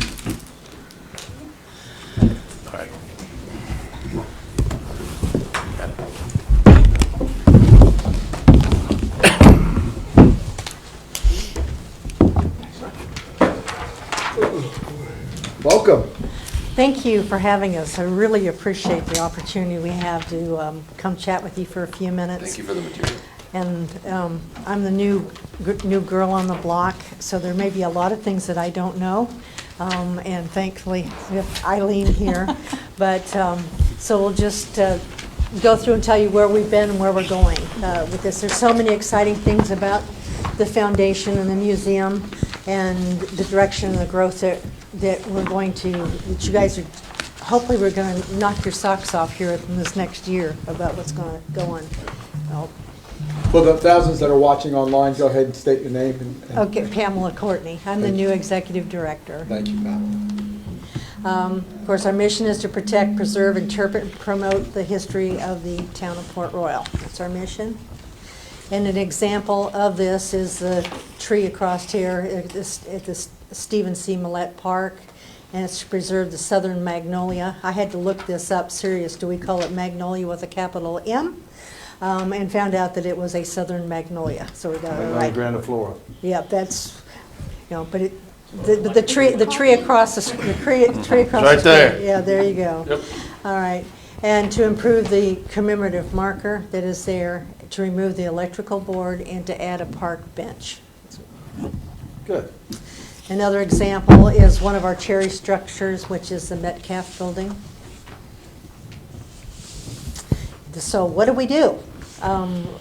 We do educational events, programs, consultations, museum operation, artifact preservations here, and we're advocates for historic resources and facilitate research. And facilitate research is now coming on very fast and strong. We have scholars coming in wanting to sit down and review our artifacts that are now being taken in and putting into long-term, and this facilitating this research is hopefully is going to blossom into a relationship with the University of South Carolina, both here locally in Beaufort and in Columbia. So what happened in 2021? Despite COVID, the museum still had 3,000 visitors, which I think is really phenomenal, that 3,000 visitors came in from 46 states and 2 countries. We're really proud. We're proud. What were the 2 countries? Just curious. Well, we had some from Canada and Germany, I believe. Nice. Yeah. Nice. Okay. Thank you. So where we've been, this last year we've had some grants totaling $15,000. We had an ATAX grant, and then we had an operating grant from the South Carolina Humanities. And the progress that we've done is increase our days and hours of the museum operations, and we've also scheduled our temporary spotlights and the exhibits. We also had have on a temporary exhibit at this point with the USS Port Royal, and that has got a lot of children and veterans excited when they come in and see that. That's becoming a real hands-on, glass-touching event, and we found the space for it, in addition to fundraising and friend-raising. 4th of July, this is what we're just going to touch on the relationships that we've had with the town of Port Royal. And I said, as I'm the new person here, I have not been able to experience that with you yet. Look forward to it this year, continuing to partner. And street music is another one. And in this last week, we had a porch party. And we had over 100 people there. It was a great turnout, and we actually had to end up turning off the lights for people to go home. Sorry, I missed that one. Those are poor old people for you. Those are poor old people. You start a party, it's going to take a while to shut it down. But it was a great turnout. Everybody was gracious and kind, and it was nice to have the wetlands as kind of a backdrop to all of this. We had great weather, and so it was just kind of an extension of a living room. Nice. So just so you know, we're not spinning our wheels here. With COVID, a lot of the schools have closed down, not having any field trips, and so I am proud to say that starting in April, our first field trips from the school here in Port Royal will be starting to bring classes back in. We're so excited about that. Right now I'm doing an evaluation with the American Association of State and Local History and Institute of Museum and Library Science Services, and that is to kind of touch the pulse where we are, where we need to improve, what we can do, and that's part of a grant service. We're also, at this point, researching establishment of an endowment. Part of the other research, and you can see the very effective megalodon and what a current shark looks like. Have this fabulous history behind us, is to digitize our collection. That is incredibly important because I has not had the opportunity to do that yet, and that will be to save and preserve that entire collection and to partner with other museums. And I have other colleagues throughout South Carolina and in North Carolina as well that want to partner with us. And also overseas, there's some museums on the town of Port Royal, plus a university and primary schools that would like to partner with us from South Africa to have interactive, and also to encourage college-level researchers, and this goes back to University of South Carolina, and to bring up our foundation collections. The other part is to create an interactive collection with age appropriate, and that's to really excite kids. You know, I mean, if they're going to say like that, they like whistles and buzzers and things. That we have something for all ages. The other thing that is very, very deep, and I will say it's deep on my heart, and that is to include a collection for indigenous peoples that have lived in this area, their contribution to Port Royal, and then also the African American contributions to Port Royal, and that'll be part of the next collections coming in. And I am committed to that. So at this point, I'm unveiling our new logo. We have a new logo that just has been approved, and we also have a new website. Nice. And that website is going to be unveiled on March 31st. It also has, I'm doing a lot of the text for it now to be dropped in. We did retain Pickle Juice to do the website for us locally. And there will be, where you can pay for your membership online. You'll be able to order products online. You'll be able to communicate with us very rapidly online. I will also have a children's drop-down menu, so the schools will be able to interact with us before they come on a field trip. They'll be able to get all things to excite the kids, different things, and that will be constantly changing. And also there'll be a section for children to do things that happen to do with the, say, shrimping industry, puzzles, and every other things, and will be constantly monitored and updated, and we're extremely, extremely excited. So if you're not a member yet, and if you're waiting, stay tuned. March 31st, go and click that button and join. So we're bursting at the seams. We have 850 square feet. We could easily, with the collection that we have right now, we could double it, and that's being extremely conservative. We're just bursting at the seams. So at this point, now we're looking for another location.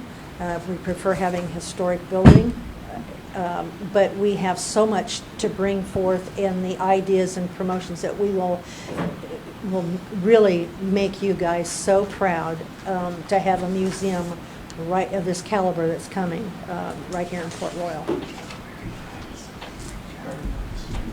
Also, the 150th anniversary is coming up, and we want to partner with you. And there's some ideas that we've come up, and part of that's been, oral histories, and that there's a permanent place.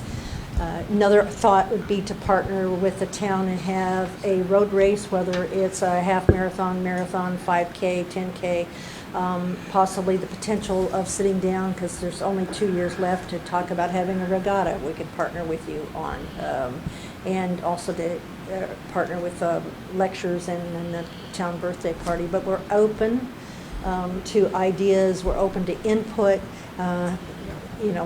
We're here, and we're ready.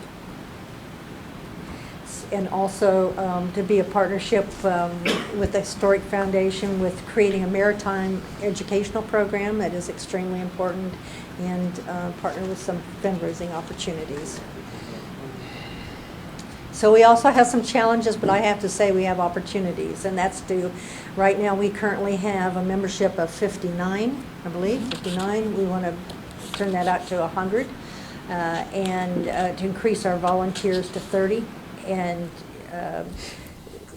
in that we also have enough revenue sufficiently to cover for the staff and staff hours. We're also looking to diversify our board.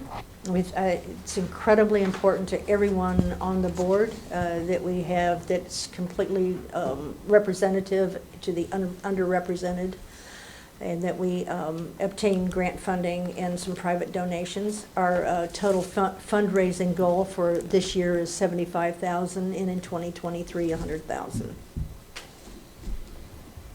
So, we need your support. And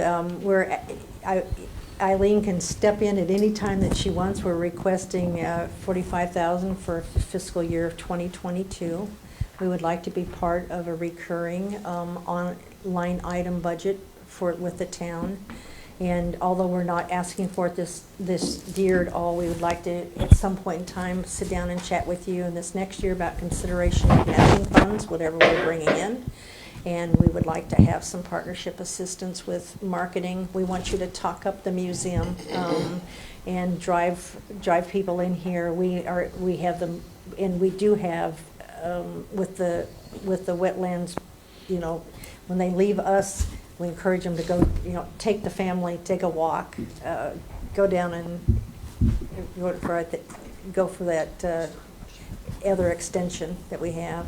And then also to have assistance in co-sponsoring events. So if I can step in now to help Pamela out a little bit, we are asking for an increase in funding, as I noted in your handouts, that we're asking for this one time, the increase. What we're experiencing growth pains just like the town is. We are bursting at the seams where we are. We have so many things we want to do and the opportunities to do them. The problem is right now we have Pamela for 15 hours a week. We have no paid staff for the museum, and we have one paid part-time docent. We don't have time to give to Pamela beyond the administrative tasks to fundraise, to get private donations, to write grants. So we would like to double her hours so that at least 15 hours a week she could spend in private fundraising, writing grants, and things like that. Until we can move out of this place that we're in, we're always going to be relying on, can you give us money, can you give us money? And we don't want to be there. I mean, we will always need some support, absolutely, from the town. But we don't want to be coming out to you with open hands every year, can we have more, can we have more? We just simply need some time to give her the time to do the thing in which she has the expertise in, which is raising money. And at 15 hours a week, we can barely cover the administration of running a museum, running the volunteers, doing the events. You know, we're capped out. Last year, we had over 1,000 volunteer hours, and that was recorded. I can guarantee you could double that in what was not recorded. We do track our volunteer hours as best we can, but that's relying upon every volunteer giving us the information. So our board and our members and our volunteers are working really, really hard, but we've come to a point where we're either going to stay right where we are, or we can move forward and become these many things that we would like to become to the town, and continue to support and promote our town and the history of our town. So I just wanted to break in with that to let you know why we were asking for $15,000 more this year than what you have been giving us the last couple of years. And that's on the assumption that we were even going to get what we've been getting the last couple of years. So I think we have another slide. One more slide. It. Yeah, that's it. We want to thank all of you for the support that you have given the foundation. Thank you so much.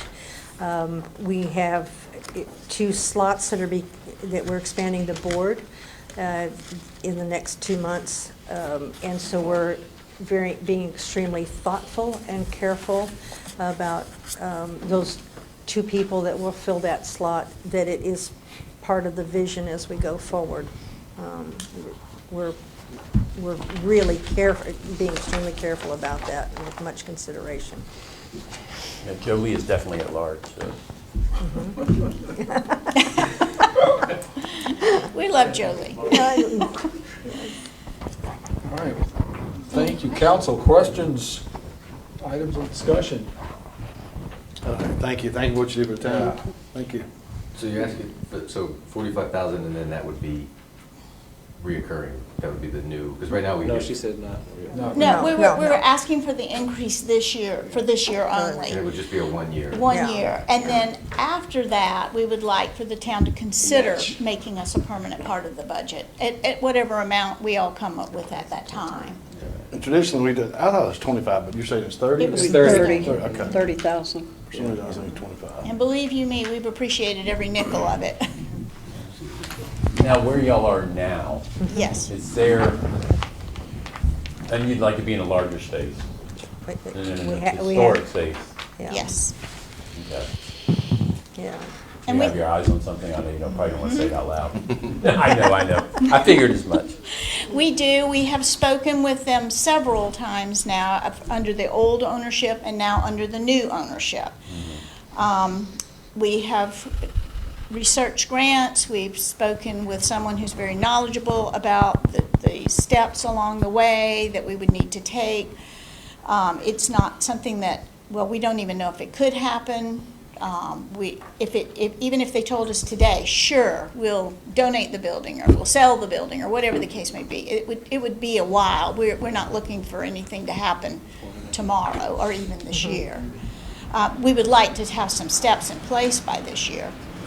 But yes, we have some concerns about that building across the street. That's one of the reasons we kind of featured it there in our slides. About the condition of it, about what's kind of the apathy of not doing anything with it, the future plans for it, and we'd like to, that's one that we have on our radar. But of course, it's not the only one. And we have gone the gamut of the county buildings, and that washed out. They're not interested, or they're already using them for other purposes. I think your partnership is great.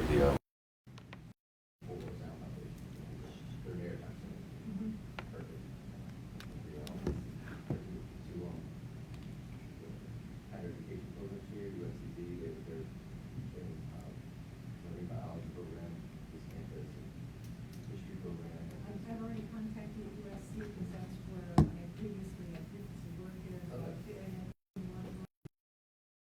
there. That I know in the department. I And got so, Dr. White selling beer. I mean, and so, absolutely. Cool.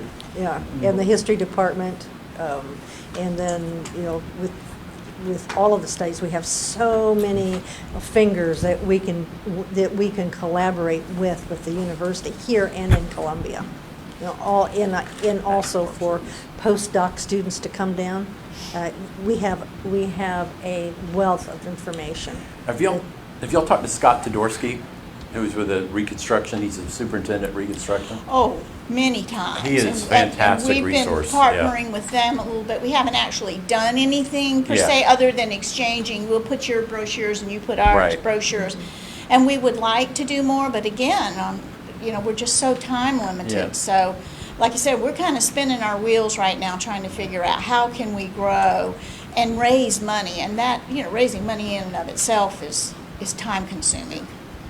Especially grants, as you know, because then they're always, you've got to do this, this, and this to get the grants, and then they have all the expectations behind it. And there's always those operating costs that they never want to cover. So we're really excited about what y'all are doing with the shrimp docks, and we really think we could bring something to the table for that educationally speaking, such as we indicated, a maritime program as such, and kind of maybe bring some positive public thoughts about what's going on down there. May need a floating museum. Yes, We joked about that a few times. absolutely. We may need, Yeah. somehow or other, we gotta Absolutely. find a shrimp We boat would that we be can turn real into a floating excited about museum. that, so. Keyword there is floating. Floating, keyword, yes. Yes, And this is 150th birthday party. That'll be a.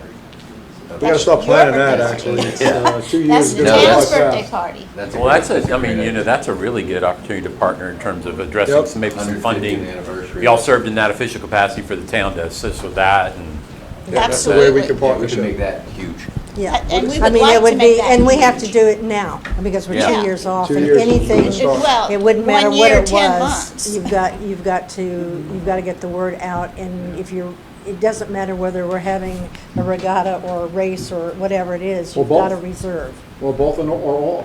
yeah, or all of them, Or all yeah, of that, them. but Because I you got just, the whole year. yeah. You know, it doesn't have to be right on the birthday. Right, It's the town's, you know, it's like Can be I celebrate separate. my birthday all year. All year. Yeah. So you're not a birthday week, you're a birthday year. Year, Okay, that's right. interesting. Birthday. But, I mean, Then- whatever you all, you know, think is the right direction to go, I just want you to know, you know, personally, I'm on board. You know, just tell me and we'll start running with it. Okay. We'll have to have a conversation. Can you talk to Lawrence about, I think it's called the Bailey Bill, which is the historic, tax break for historic buildings, that we get to designate what's historic? It doesn't have to meet the county, it doesn't have to meet, I think it's called the Bailey Bill. okay. And it's a way to get buildings a tax break. Okay. But we would have to first designate it as significant or historic. So it's buildings that don't quite meet what is historic, but yet it's still significant to a local municipality and needs to be saved. And again, there's some tax implications on that. If it's designated first, the taxes don't go up for a couple of years in that respect. Lawrence knows something about that. Let's talk to him about that, because there may, as you move forward looking at a building that may not meet, it may make sense for us to do something with that, designated, and then there'd be a tax break if you did renovations to it. One of the one of the drawbacks, if you will, or restrictions of the monies for these old buildings is it has to be owned Right. by the foundation, by the Right. 501c3. So Right. that's, you know, that's where we find some problems sometimes.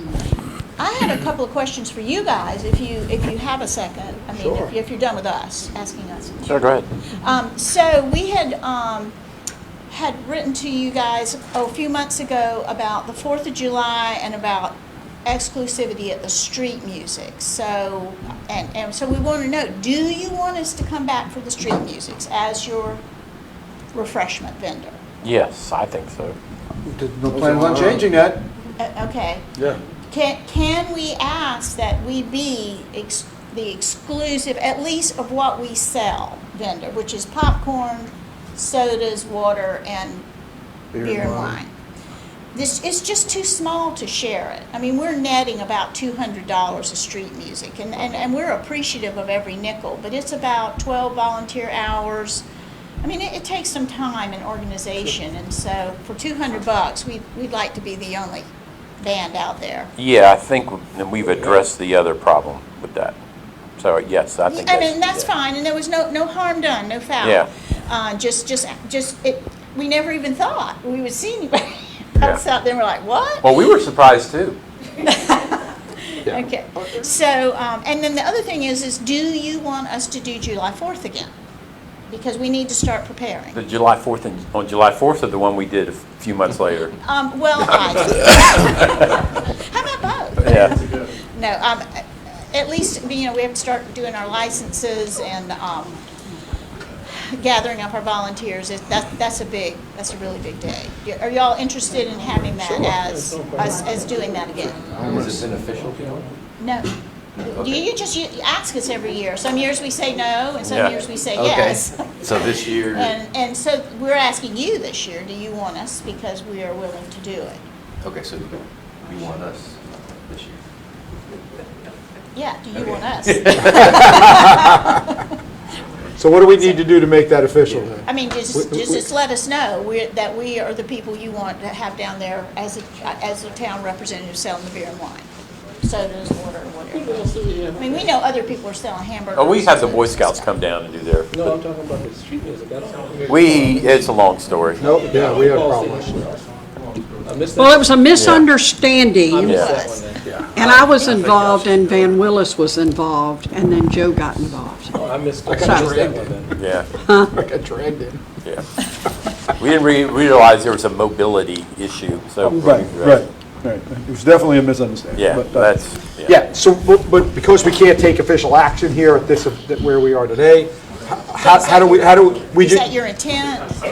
that's our intent? Yeah, yeah. And you'll take care of communicating the intent, and you just let council know what they need to do to ratify, if we need to ratify. Does council agree, right? I think it's No- just a no logistics thing official- that staff All can of that handle. without saying anything All right, officially, we but did that's anything all to we that. need to know, and then you can do something formal if Very you need good. to, whatever. We'll And get that done for you. And the last question I had was, you mentioned it a minute ago, Van, what's the deal with getting the people up where we are from down in the wetlands? Well, remember we wanted to build a set of steps. Right. Or a ramp of some sort, Yeah, but we were having property owner issues. that's what it was, I Yeah. couldn't remember what it was. So we're still having. Yeah, I worked for months and months and months to try to get some kind of buy-in from the property owner of, Are you talking about the piece? Yeah. yes. Well, Oh, our understanding is that sale is going through. The sale of that area is going through. I don't know if that's public knowledge. Yeah, I didn't know You just that. said right now. I thought Oh, Zach, well, Zach Meyer, coming up. Zach Nix Meyer- that. Zach's buying it, right? Yeah. That's my understanding as well. Well, rumor has. Rumor has it Rumor that has one of the it that current sale tenants is may be going buying the through. whole property. So, you may be able to readdress Did I say that effectively enough, Sean? I spent. Did I say that effectively? Well, yeah. I mean, hey, Did we answer all your questions? pardon? Did we answer all your questions? Yes, you did. Thank you. Thank you very so much. much. Appreciate it. All right. Everybody still good? Keep moving on? Can we take a break? I gotta change some batteries. Okay, AV needs a break. I keep asking each time.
Welcome, everybody, and thanks again. We're back from our break. The next item on our agenda is the Economic Development Board.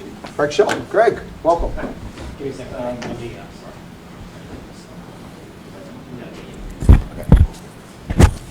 Greg Shelton, representing Port Royal for the Economic Development Board. Thank you for having me here. I'd like to give you an update on some of the things that we're working on and how they pertain to Port Royal. As you know, one of the things that we did last year is we revised both the vision and the mission statement for the Economic Board, Development Boards, so that it is more relevant to what we are attempting to do for the 4 communities that are involved, meaning Port Royal, Beaufort, Bluffton, and Hilton Head. And that is for us to be the collaborative driver for the leading economic development efforts for the communities that we serve. And obviously, one of the objectives there for our mission is to attract businesses that fit a particular profile that we will talk about in a moment. Members of our board right now, just very quickly, the next slide. Obviously, we have some pretty distinguished members, Dr. Rodriguez from Superintendent of Schools, Dr. Panu, who is the Chancellor for University of South Carolina. So they're all up there, mayors from Beaufort, Bluffton, and Hilton Head. Our partners, next slide, represent a wide variety of different types of organizations and businesses that also help supply us with the type of assistance that we need as we go out and to attract other businesses to the community and to the county. One of the things that we've been doing is we've been focusing on how we would attract businesses to the area, and it focuses on 3 primary areas. And those are the environment that we support, the fact that we have a ready and skilled workforce, we'll talk about that in a moment, and the fact that we have the support of our businesses and community that help the Economic Development Corporation do the things that they're doing. One of the discussions that we've had recently is that each of the communities that are members of economic development each share an equal amount or invest an equal amount of money to participate. There is a discussion on the table right now to increase that amount of money.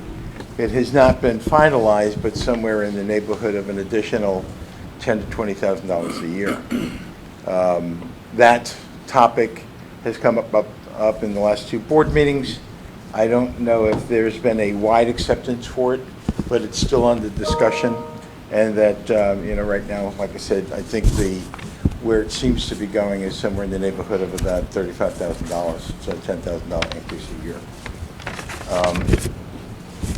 We've had 3 interesting new businesses that have opened in the Port Royal area. Obviously, Nick has just opened up the brewery down on 10th Street.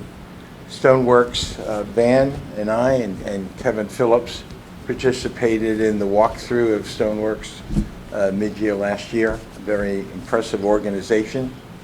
And the shed, obviously, as we know, the folks that are doing the woodworking there, Dan and Katie Parrott. The interesting thing also is, as you know, that we did the Music in the Manger in December. Each one of those groups, each one of those new business owners participated in supporting that effort with us. And we were very, very pleased and very, very happy to have that done. Those 3 businesses represent about $3.6 million in investment and about 67 or 66 jobs, new jobs. Total capital invested for Port Royal is $9.4 million, representing 126 new jobs. Different incentives that were provided by the Economic Development Council to attract those businesses to this area. And as we look at it, and I guess as economic development looks at it, the investment for Port Royal for the return was about $100,000. So it is a fairly impressive return on investment for our town. Next slide talks to the target industries that we are looking at from an economic development perspective. And you can see the itemization on the screen right now: aerospace, bio, defense, healthcare, insurance, financial, light manufacturing. And there's an ongoing discussion that although that represents the industries that are targeted right now by the overall board and by the communities represented within the county, there is one type of business that's missing in there, and we talked about it. We've had John O'Toole here as to visit with us, with Mayor DeVito and Van, because we may not fit into all of those types of target industries. We may not have the land mass to put up manufacturing plants and things of that nature. So we've had conversations with John O'Toole about retail and what kind of retail we think would fit within a Port Royal community. We've talked about some of the companies. Obviously, we can't go into names about them because we haven't really concluded those discussions. But larger box stores or retail stores that would employ more like 100 and something people rather than 10 people, and where we would be able to put those. And one of the things that we've been talking about recently is developing a retail trade analysis for Port Royal. What type of stores, what type of businesses, what type of industries would work well within our borders, but not necessarily the same type of interest that we would see perhaps in a Bluffton or in Hilton Head. And we know that there's ongoing discussions about some board members' resistance against a retail type of business coming into the community where we may be interested in it, they may not be interested in it, and we may not be interested in a large manufacturing environment because there's nothing that would bring to Port Royal. The Beaufort Commerce Park that's off of 21 by the air base has a 64,000 square foot building that is near completion. And that 64,000 square foot building would be able to house a number of different target industries that are up on that board right now. And there's actually interest in one particular company using the entire 64,000 square feet. But that doesn't help this community where we are right now. And so what we're trying to focus on is what are the right businesses to bring within the borders of Port Royal? How do we find them? And that question, how do we find them, I think is really interesting because in the year that I've been there now, and I keep asking the same question, which is, are you rifling the approach to a different type, to a particular kind of business, or is it a shotgun approach? And you're just out there spraying everything that you can to see what falls to the ground. And so one of the things that I've been working with from my perspective is how do we develop the metrics and the profile of the right kind of business that we can sit there and talk about that we could try to attract. That conversation seems to take a lot longer to get an answer than I thought it would. But I think it's really critically important that as not only as a member of the board, but the board in particular, to work with the director, is the type of companies that we should go for. Where are they? Where do they exist? And how do you approach them? And I think the other thing that's missing from the way that we've worked that plan in the past is if you don't know what your targets are, n equals 100, then how do we know that we're successful in bringing those companies to the table? And when they do come to the table, what is our success rate? And if we don't succeed in bringing those companies to Port Royal or to Beaufort County, what is the exit interview, right? What are the things that we learned from them as to why they made a decision to go somewhere else? Those questions aren't asked, and I don't think we get the answers right now to understand how to make it better for all of our communities. And the other thing that we have been spending some time at is I've asked John to develop, there were 3 questions. Do we do a retail trade analysis for the county? And if we do, where is that analysis so that we can all see it? And if we don't, what's involved in getting one? And I think it's critically important that we have a retail trade area identified and an analysis available so that when we do sit in front of a prospective company that is interested in this area, we have the data and information to present them in such a way so that it's not kind of coming off the cuff. It is, verified data that not only do we have the answers about our workforce, the land, the environment, how do we help them get here? What are the incentives? But we need to really answer the question about the workforce that's particularly relevant to their business. We could put all of those companies up on the board, aerospace, healthcare, this, that, and the other thing, but if we haven't got the workforce to support that, and if we can't prove that we got that workforce, then it becomes a more difficult negotiation in trying to get them to come here.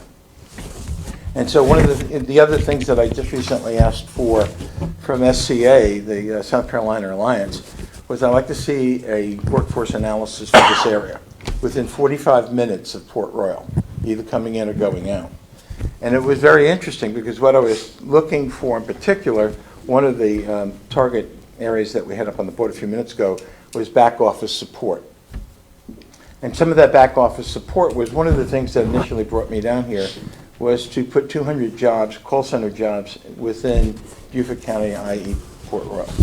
And everything seemed to go well in terms of finding a facility, an infrastructure, the type of infrastructure that we would need for phone systems, computers, and things of that nature. Where we ran into the problem was we didn't have a workforce to support 200 positions. And the other thing that you have to look for is that what kind of companies that we are targeting and how many people you need to interview to hire one. In my business, we had to identify 7 candidates to hire one. Manufacturing, that might be 10 candidates for one. And so what we were looking at in the workforce analysis, and we just got it about 2 weeks ago, was that there's a number of people that are underemployed, i.e. they have a skill set for a higher level job, but they are now working under their skill set. There's a number of people that are unemployed, that aren't seeking work right now for one reason or another. And then you have another category of people that are employed, but they're in an age bracket where they're probably closer to retirement. And matter of fact, that's what they were talking yesterday at the economy forecast, was that there's a population of baby boomers right now that are moving out of the workforce, but there isn't a population of workers to replace them.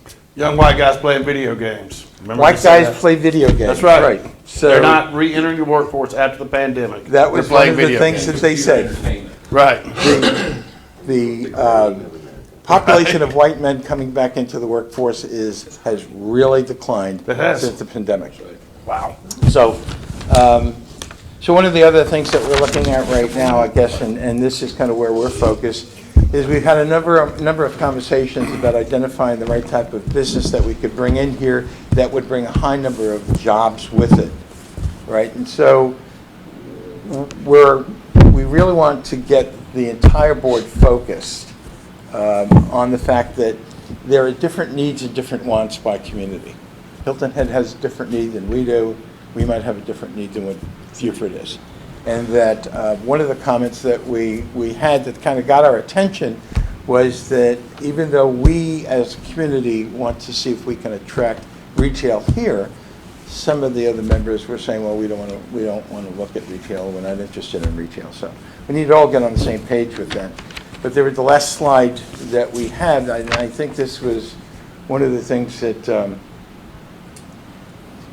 that we really need to understand is that the entire economic development corporation has to understand that Port Royal has a different need, and that we keep pressing. And the statement that came from John yesterday was, we recognize retail and commercial development begs a more robust conversation. And it really does. I mean, for us, that is something that's very important. We've also been working on developing a curriculum, K through 12, for cybersecurity.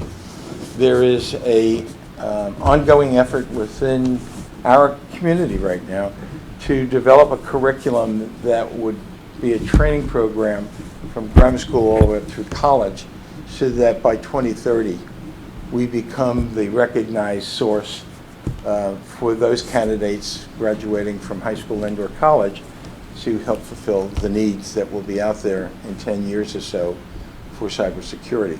And given on what's going on in the world right now and the threats that are being made, probably going to be a real important industry for us to be in. And with that, that's just kind of an overview of some of the things we've been working on, the businesses that we have actually brought into town. We've also met with Safe Harbor and the folks there, and we're working with them in terms of developing a labor force pool coming out of Parris Island and those that are leaving the military. And so John and Charlie have already contacted the folks at Parris Island and working with them to see how we could recruit those folks as well. And so that's basically all for now, but if there are any questions and I can help answer it, just... Greg, you yes, said you're looking, of course, as you stated, Port Royal may or has a different need than our neighbors.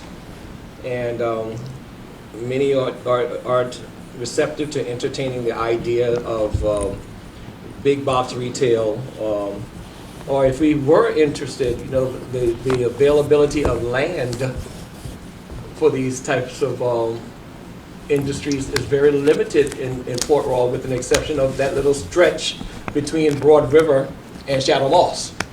Outside of that, we're very limited on what type of retail or business that we could bring into Port Royal, which makes us, or puts us in that category that our need is a little different from what our counterparts can do. Right, so there are two types of businesses that I've put forward already. One is a 64,000 square foot business that would, I think, be accepted into this community. We probably need to put it somewhere where we have a pad that 64,000 square feet could be put on. If it isn't at Port Royal, certainly within Beaufort County, and maybe up at the Commerce Park. The other one was a small restaurant that was founded around the Baltimore area. It's called Mission Barbecue. And Mission Barbecue, basically, its entire mission was, they were founded by veterans. They support the military, first responders. About 7 years ago, they had one restaurant in the Baltimore area. They now have 104 up and down the East Coast. And they're looking to expand down in this area. So we've contacted them. But there again, there's a retail environment that would fit very nicely in a number of different places. The big box retail store that we've already talked about, we've identified an area over by Piggly Wiggly, for example, that whole other side of where the stores are going up. You have parking, you have the area for the footprint of the store to go up.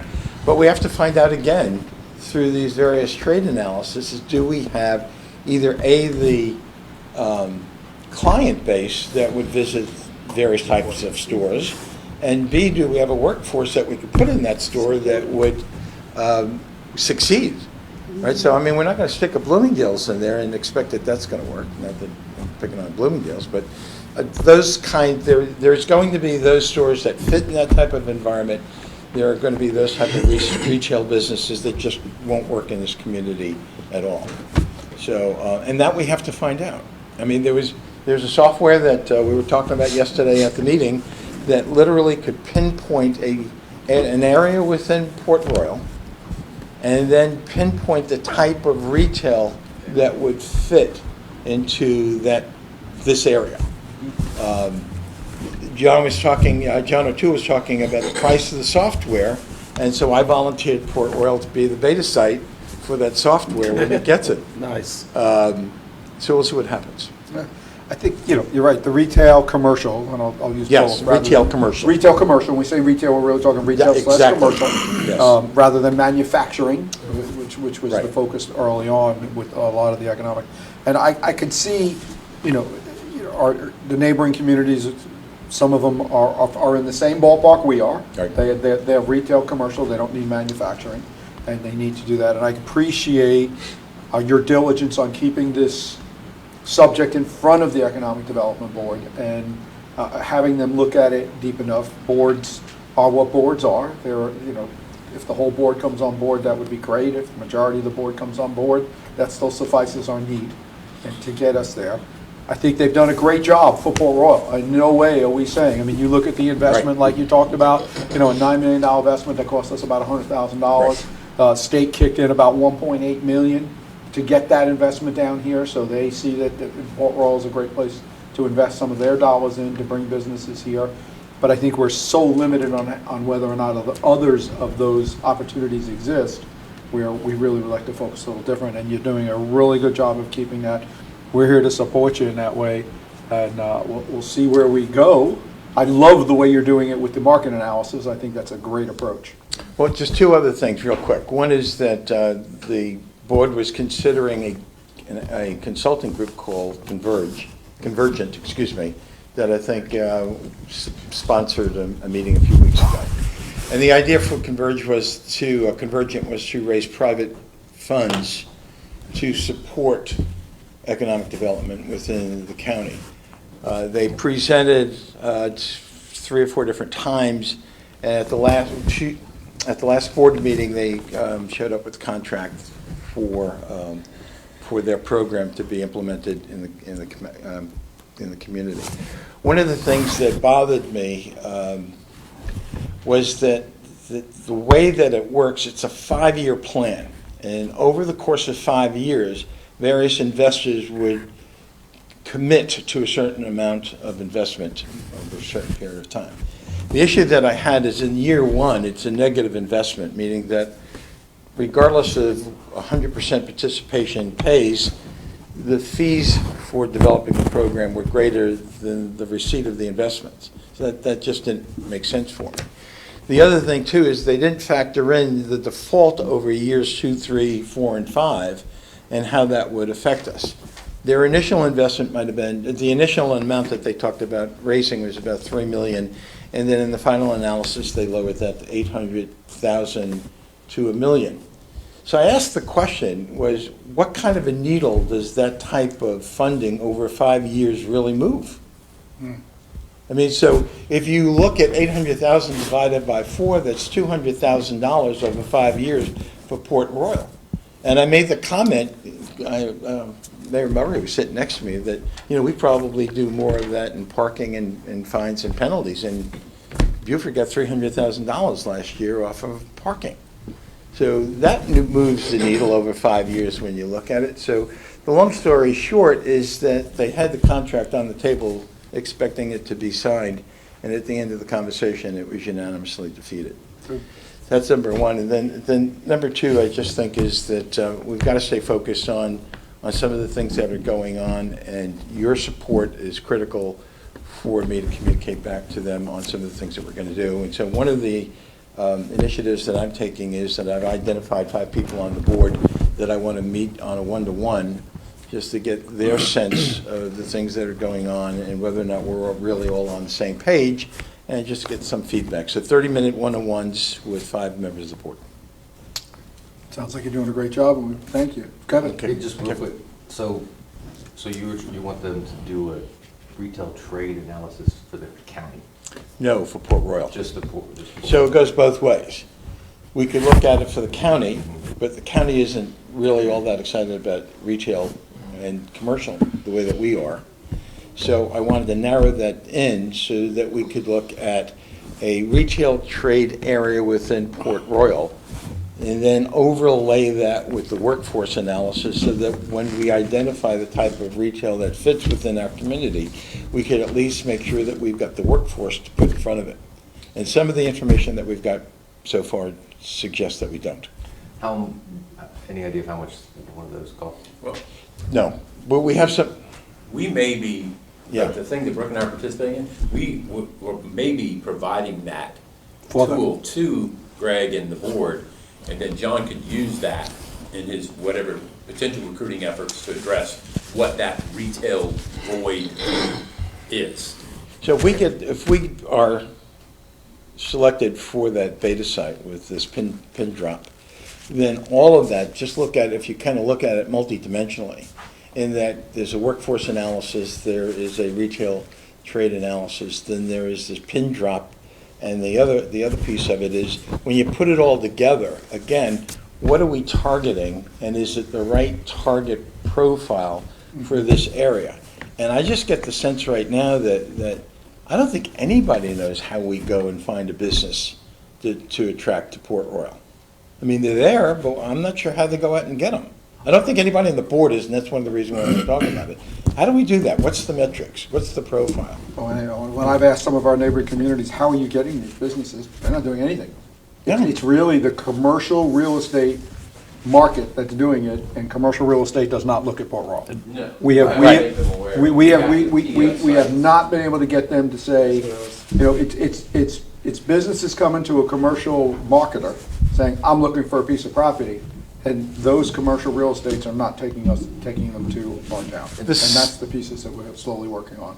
The stories that have been prevalent about the businesses that have moved into Port Royal seem to come from somebody visited Hilton Head that owns a company who comes here twice a year, and all of a sudden the wife or somebody in the family likes the area, and then they start looking at an area, and then they move the business.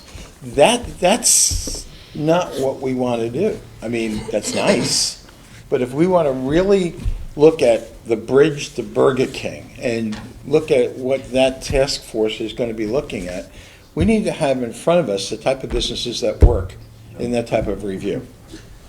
And I've really coined that phrase, haven't I? No. Is that You get a yours? shirt, yeah. No, it goes, correct me if I'm wrong, but I would imagine that the reluctancy on your board for the retail push is just, I mean, in the mission statement, it's diversify economy, good paying jobs.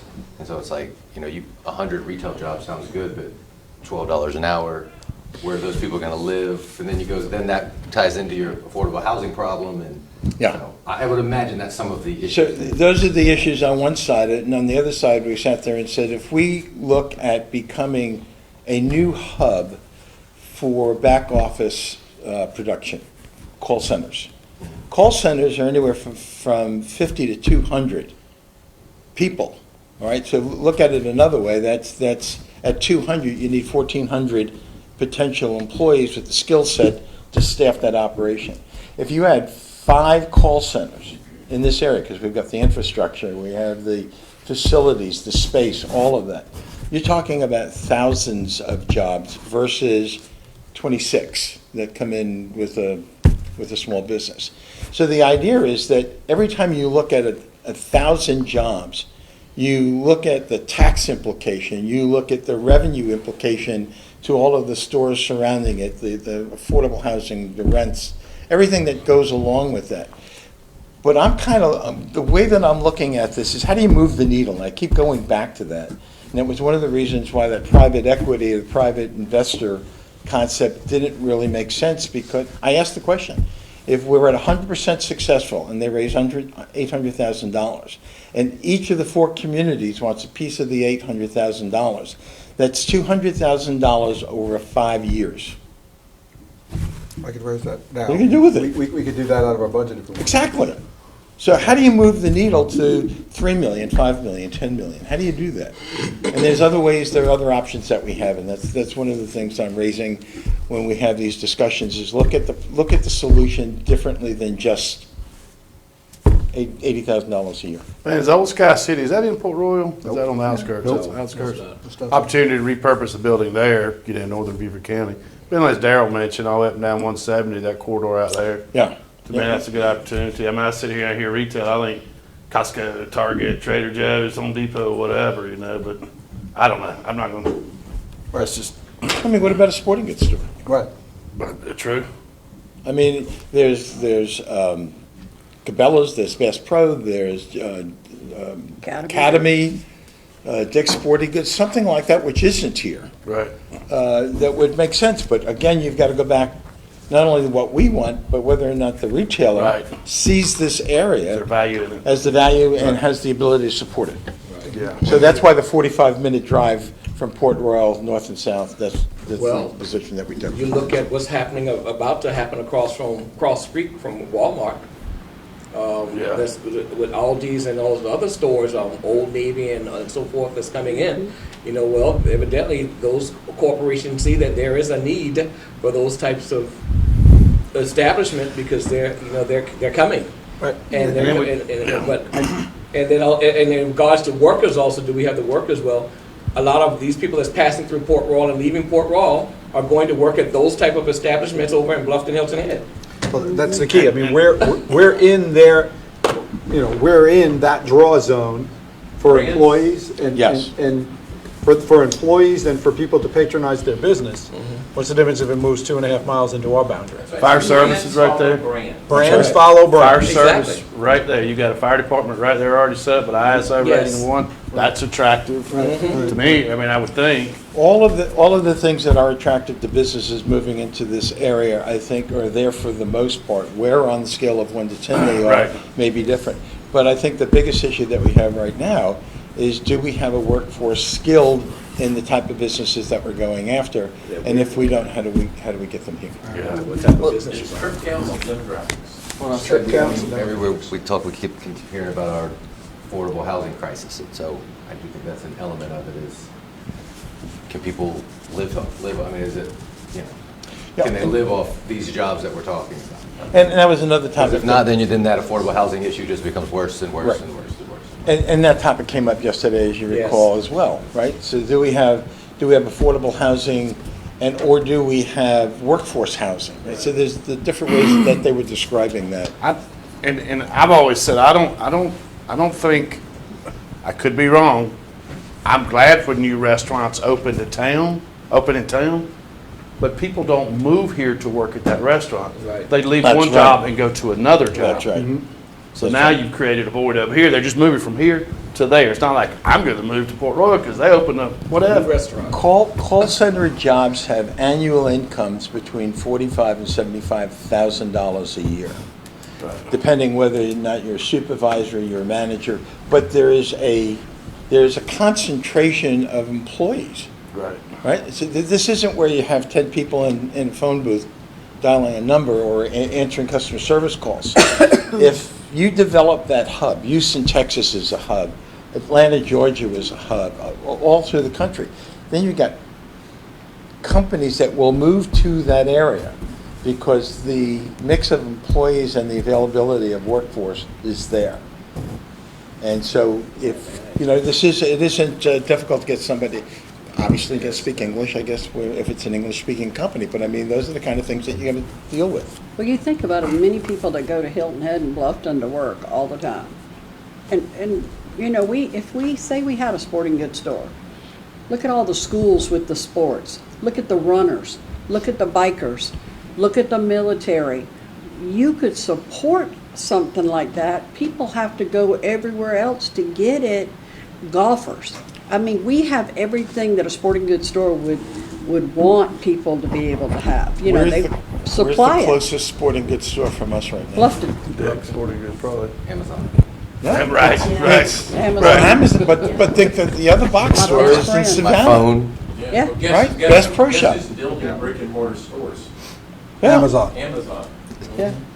Well, that's the other one, and they have. Building stores or they're centers? Nope, They're building the stores. For building which brands? stores. And their entire line. Everything. Yeah. Because they realize if they have a distribution network that allows them to get it to the stores and Yeah. people can come and pick it up. I'm just saying with because affordable housing we hear about all the time, and I think that one of the missions of the Economic Development Corporation is, you can look at it as, do we try to get houses more affordable and the living standard more affordable, or do you bring in jobs that can just live here? What and comes can first? just- Yeah, the chicken or the Yeah, no, egg? that's the question. And I The think houses or the jobs? Yeah. Let's see. One of those things. You eat breakfast in the morning, so the egg comes first. Okay. Can I ask one more question? I'm sorry. Go. Can you speak on how did, you know, and I know it was before you joined on the board, but how did John O'Toole and them, how did Perrin come about being here? How did Stoneworks come about being here? How was that? I think They reached- Van who would reached probably out, be but I able to mean, we answer got- that. Yeah, I'm saying, how's the worked process? there. We had luck with Perrin that. Perrin came and wanted that building, and then, Right. Then John, they sweetened the pot a little bit, helped out with it. And the Gotcha. brewery wanted the building too. Yeah, brewery. There's 2 or 3 that Right. wanted to build. Were you not on council then?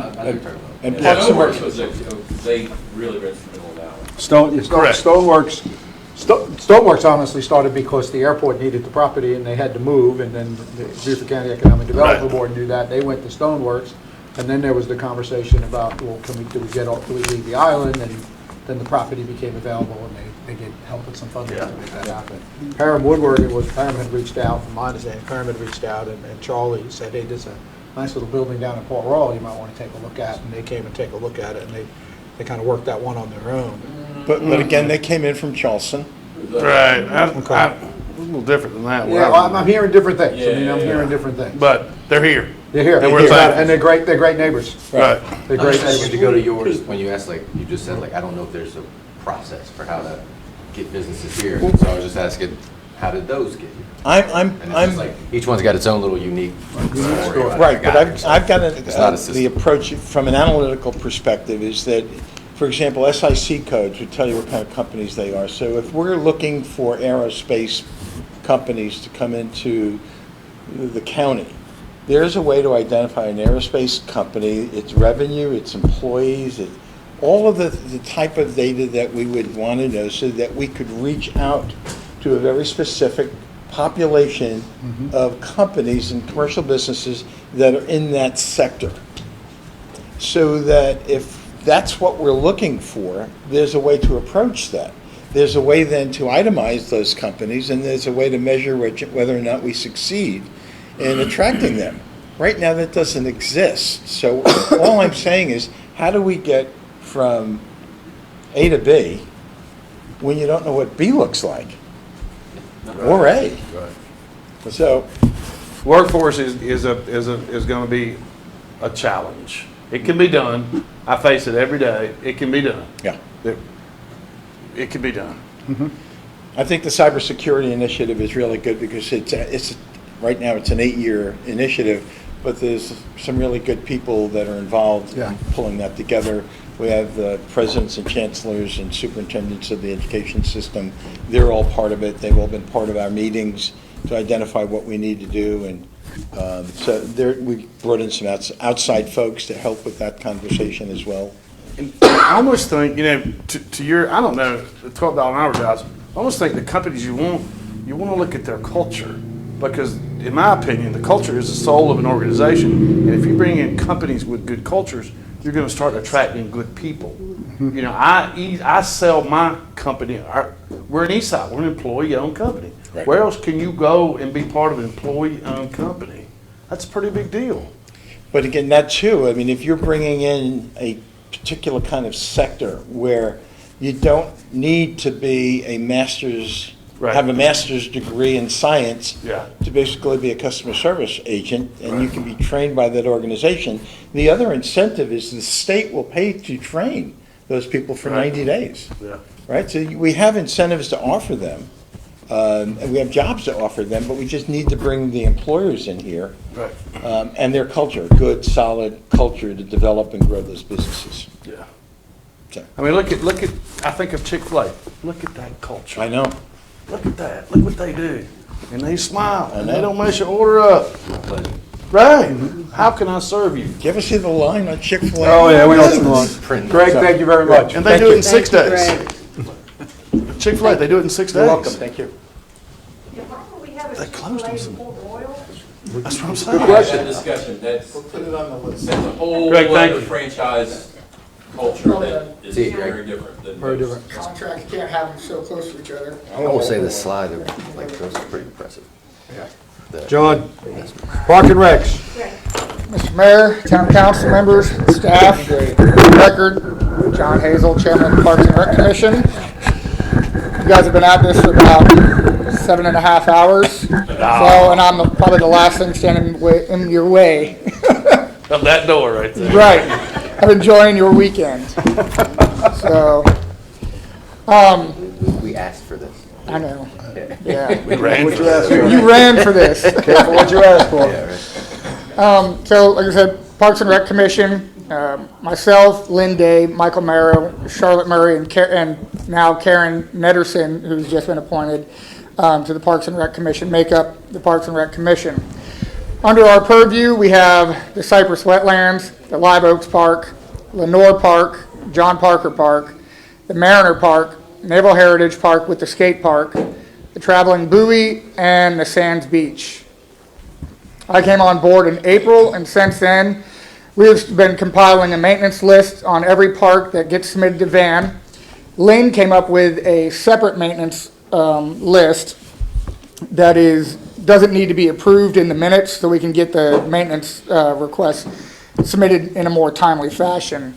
Between Lynn and I, we came up with a diagram, if you will. We basically printed out Google Maps and have started annotating on the map where all the discrepancies are that we are going to be handing in. We are working on the Naval Heritage redesign with workout equipment and have submitted a grant for funds. Van, I don't know if you've gotten any response back on that yet. We're trying to get the delegation to meet so they can actually approve it. So I guess that's the reality, is right, the grant application is in, Yeah. it's at the state level for the Beaufort delegation to approve. And we're trying to get a delegation meeting, and maybe if you need any contact information for your group to reach out to the delegation, you please ask them to have a meeting. There's good reasons why the meeting needs to happen for Port Royal. Absolutely. There's 2 items on their agenda that we need, and we need as many people calling right now to get a meeting. Because you guys are the ones, as well as us, that vote that delegation in. Got it. I'll get with you later, Van, to get those names. This past November, we conducted a park cleanup with the JCs at the John Parker Park. Norman and Carol King built and installed a Frisbee lending house at the Naval Heritage Park, and they are maintaining it at their own accord and are ensuring that it stays stocked with Frisbees so that people that come to the park can, borrow a Frisbee, play Frisbee. There's even a disc golf net out there for people to utilize that's been chained to a stake in the ground so nobody can steal it. We've also been trying to work with the Beaufort Rowing Club to see if we can find a home for them in Port Royal. Continually looking, but at the same time, land is kind of a scarcity for them to go to get. And John, on that, I received an email this week from one of their members, and they now are classifying it as Port Royal Rowing Club.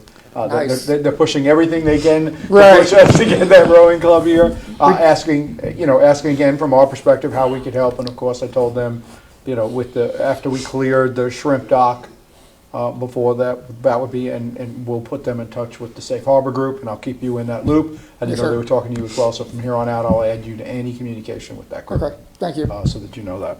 And also as well, the guy who lives across the street from me actually rowed for the South African Olympic team.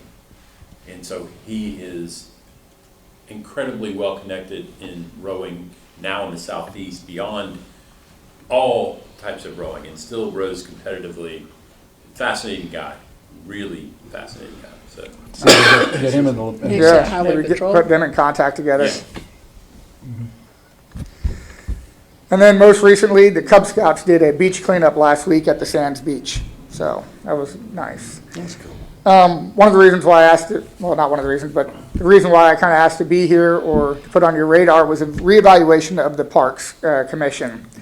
First, what parks belong to us? After sitting here today, the Friends of the Cypress Wetlands seem to have control, pretty good control of the Cypress Wetlands out there. And I've been told that it's not a park, it's a stormwater runoff. So should the Cypress Wetlands still fall under the purview of the Parks and Rec Commission? The buoy and the anchor, in our opinion, are not parks. They're historical monuments. They should probably fall under the Historical Preservation Committee. Nobody's requesting to hold events out of the traveling buoy or the anchor. Do we need to be involved in the reservation procedures of parks? I've sat in the council meetings where people have come up and requested permission from the town council to hold events at various parks, and then people will look at me, I'm hearing it for the first time as you are. So, what specifically is expected of the Parks Commission? Because as of right now, we kind of feel like we're just maintenance checkers. That's all we've been doing since I've come on board, with the exception of the being involved in the redesign of the Naval Heritage Park. And I kind of was hesitant on putting this last one on here because I don't know, but I'm going to say it because I typed it out, so why not? Would the Parks Commission be better served as a task force that you just call upon when you need us to do something, a commission that meets on a monthly basis? So There you go. that is my spiel. I'm open for any questions that you guys might have. Just real quick, and this is something, right now, I think they're critical because of what's going on at the county level. The county is evaluating this master study on recreation. Because I think the county really is at a crossroads trying to figure out what it is they do.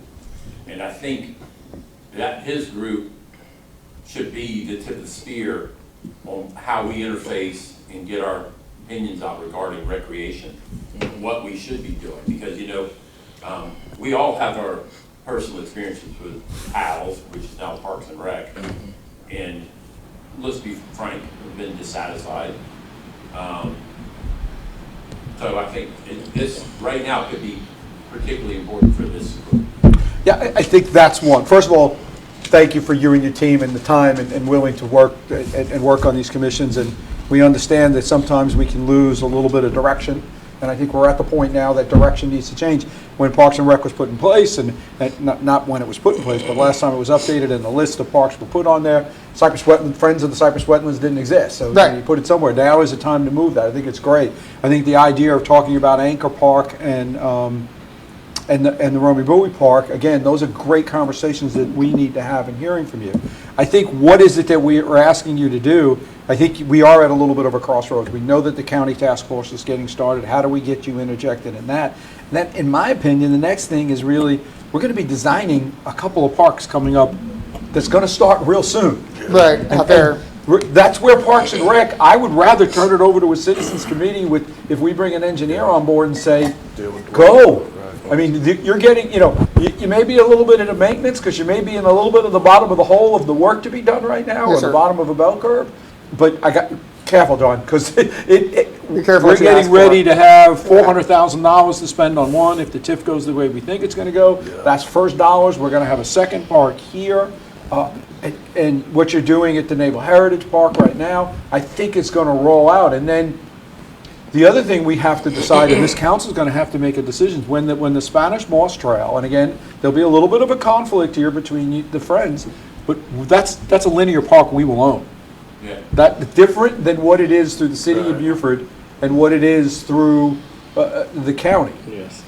They don't own that. This side of the river, this side of Rebo Road, is going to be a linear park that town of Port Royal owns, and the Friends will just kind of be there to help get it built. That's what they do. They just get it built in that aspect. And then there's going to be the on-street linear. Sorry, Jerry, I'll give you a second. You're good. Then there's going to be the on-street section to connect all the different facilities and create the walking paths. And you get outside that simple infrastructure of Lenora Park and saying, but this is a park also because it's linear. And how do we build all those together? Go, Jerry. Lenora Park. Did you mention Lenora Park? I did. Okay. Yeah. I didn't recall. That's probably the last park we built. Yeah. Mm-hmm. And that's probably 10 years ago? Oh, shoot. Yeah. More than that, I think. Well, that's probably the last part we updated. Yeah. It's been built a long time, but it's probably the last part we updated. Aside from Naval Heritage, it's the most visible park that Port Royal owns, because it's right on the main drag here. It's officially the buggy park to me. It has to do with my kids when they were really little. Ah. When they wanted to go to the park, they asked, could we go to the buggy park? Buggy park, because when you get up there, it was just loaded with sand gnats. So, Oh. but they still wanted to go every afternoon. We went up to the buggy park in the afternoon and walked up. So, I mean, we thank you for the questions, because this is time, guys, just like we did with the redevelopment commission. Maybe it's time for us to get that original charter out, bring it out to us, bring it to council. What changes do we have? What is it that you need from us to make what you will be more effective for Parks and Recs? Yes, sir. In all aspects. And then, how do we take that even further and get outside this little downtown area and bring in our other communities and see what's happening in those communities as well that are part of Port Royal, or just let them know that these parks exist and that kind of stuff. So, Plus, I appreciated the maintenance work y'all do. It is. I know it's just tedious up, but I mean that was great. The eyes and ears of that came back and said this. We got a nail sticking out of this bench over here. This, swing sets falling down, I mean, that was, you know, that was very helpful. I know it's probably not the most fun work, to just go to a park and take notes, but I thought it was very helpful. Yeah, and I don't know, we'd have to look carefully at what the charter is. Are you required to be monthly? If you feel it goes bi-monthly, works better for you, you know, right now, until we get a design factor or something like that going, that you can do it meeting less. We don't want you to meet just to meet. So we just Right. need to understand what the original charter says so that you don't violate I can that read in it to any you. way. What our powers and duties are. Let's hear it. Let's hear it. The commission shall act in an advisory capacity to the town council with advice and recommendations on all policy, rules, and regulations relating to the administration of a park and recreation program. The commission shall provide advisory oversight of public playgrounds, parks, athletic fields, recreation centers, and other facilities and activities on any of the properties owned and controlled by the town or on other properties with the consent of the owners and authorities. The commission shall have the power to conduct any form of recreation activity that will employ the leisure time of the people in a constructive and wholesome manner. At the request of the town council, the commission shall make a complete annual report and other required reports to the city council. The commission will act in an advisory capacity with other municipal departments and/or political subdivisions to provide and establish, operate, conduct, and maintain a supervised recreation system, and to acquire, operate, improve, and maintain property, both real and personal, for parks, playgrounds, recreation centers, and other recreation facilities and activities. The commission will follow the directives of the town's comprehensive plan and any subsequent master plans regarding parks, recreation trails, and so forth. And finally, the commission shall maintain an inventory of parks, property, and activity level of each of the physical conditions of each. Prepare and present an annual budget for parks to the annual budget workshop in March of each year, including maintenance and capital requests. I know it's a lot.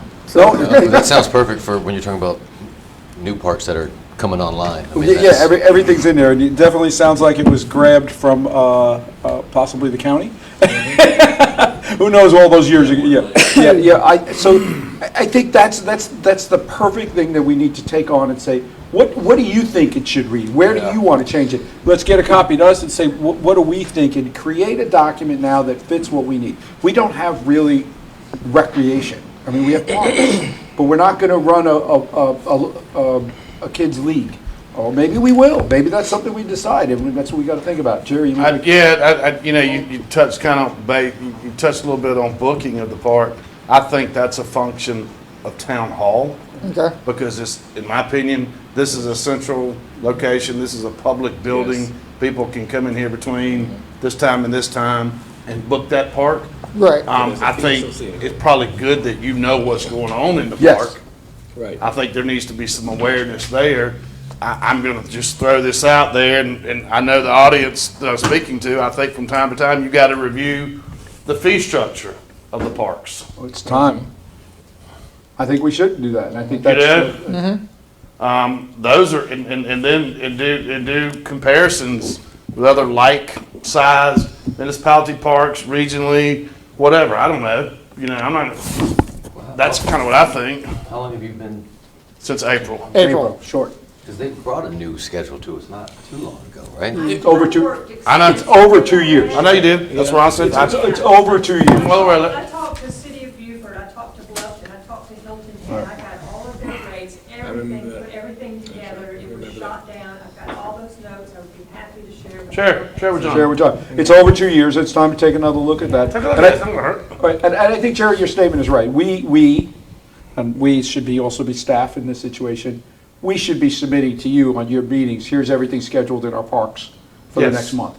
So that you and the park can understand what the level is and say, hey, listen, this park's getting a lot of use. Why don't we do an inspection at this point? I mean, to bring it back and let us know what's happening in that Oh, way. we got this big event coming up. I bet, charity's coming up. I better go by there and make sure that, at least put my Right. eyes on it at least. Yeah. Right, so we owe you that. That's a misstep on our behalf, and we'll correct that as we're hearing that now today. We'll make that correction as well. And I think we go through your charter, both you guys go through it as a Park and Rec Commission and say, here's what we're proposing as a charter.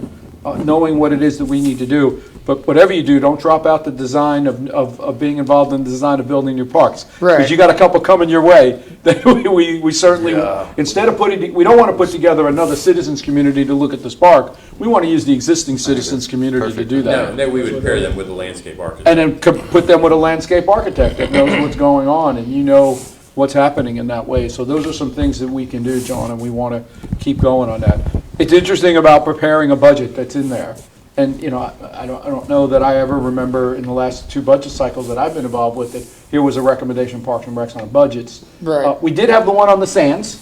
We had the one on budgetary numbers to do some upfits to the sands. And we've done some of that, and there's certainly a lot more to do. And I think it's time for you guys to visit that again, because the budget workshop's coming up, and say we'd really like to see maybe this next step, or do we just wait and put that all into the big park bill? I think that's why I was asking about the fee structure, and should they collect it, and then they say, the park's made this much this year, and But they should have know. a full budget. You know, same as town council should be able to, we should know. That should be in a part of the annual report that we talk about, saying, here's what happened last year, and here's what your parks made you according to the number of times you rented it. Well, I think that's key, you know, the fee structure, particularly with replacement of equipment, maintenance of equipment, over time, for having event for the outside or for the public to come and use that thing. You know, so all that wear and tear, over time, all of that should be a factor in that fee, in setting that fee.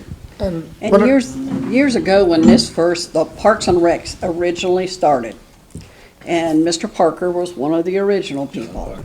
So what they did is they had football, they had baseball, they had to buy uniforms, they had to supply all that, because at that time, PALS didn't have anything to do with Port Royal or pretty much in the county. So that's where it originally started. Port Royal Bulldogs. Exactly, Yeah. red and white. I don't know if we still got Port Royal Bulldogs or not, but there used to be a. We don't. a No. convenient Scott, football now it's team. all- you. Thank From what you. I understand, all the baseball games are played south of the Broad. Everything is, every baseball game in Beaver County We have generally a are beautiful played. baseball field in Port Royal. Yeah, but Over there at Edgley Park. we play, they Doesn't belong play to us. over there I know. at their park, at the Pals Park. Yeah. Because I go there, my grandchildren play at that And park. Bruce Edgerly is, And Burroughs is Avenue, yeah. basically being almost exclusively used by Holy Trinity. Yeah, Yeah, that's a There's part. some sort of arrangement that has not been shared with me in a document as to how that happened. happens. And they do, a lot of people do soccer practice over there. That's You know, what that some of the is. teams. That's what it should- Yeah, should some be of a the green pals field. used to go over there and practice, their teams that practice there, because all their games are held, generally all their games are held out at the pals. Well, But Port Royal, I mean, they tore that building down, you know, they had a concession stand built, they had bathrooms built, but some of the kids in town tore a lot of that up, so they kind of got, Royal got. Now we got a bad porta rap. john sitting in the right of way. Yeah, exactly.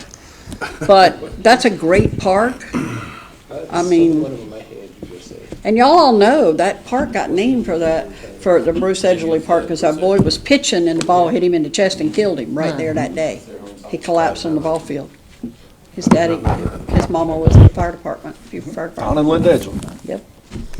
Knew them both well. One thing I would like to make clear, though, throughout all this, I don't want to institute another layer of red tape or bureaucracy or whatever you want. I don't want to make another step for people trying to do things. That's not part of it.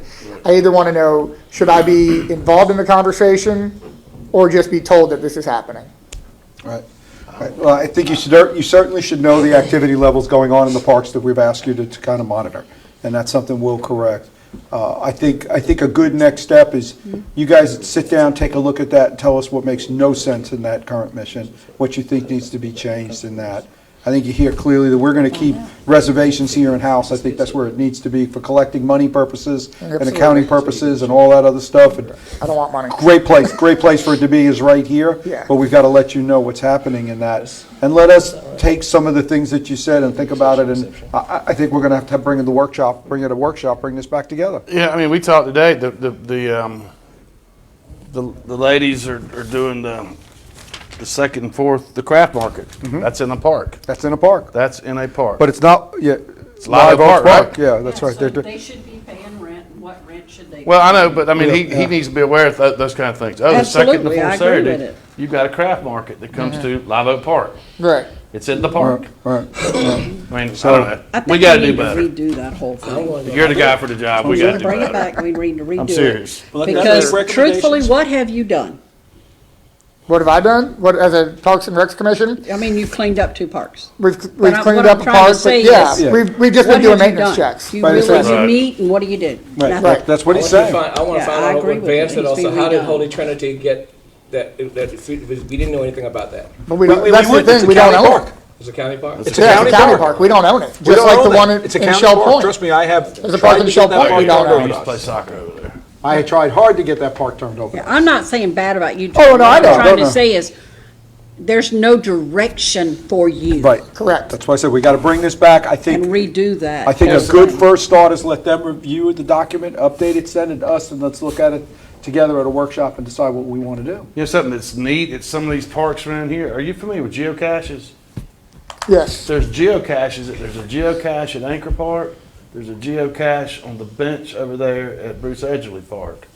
That's kind of neat. Everybody where the geocaches are. You can do that. I'm just saying, those are neat little things. There's electronic scavenger. Electronic scavenger hunts.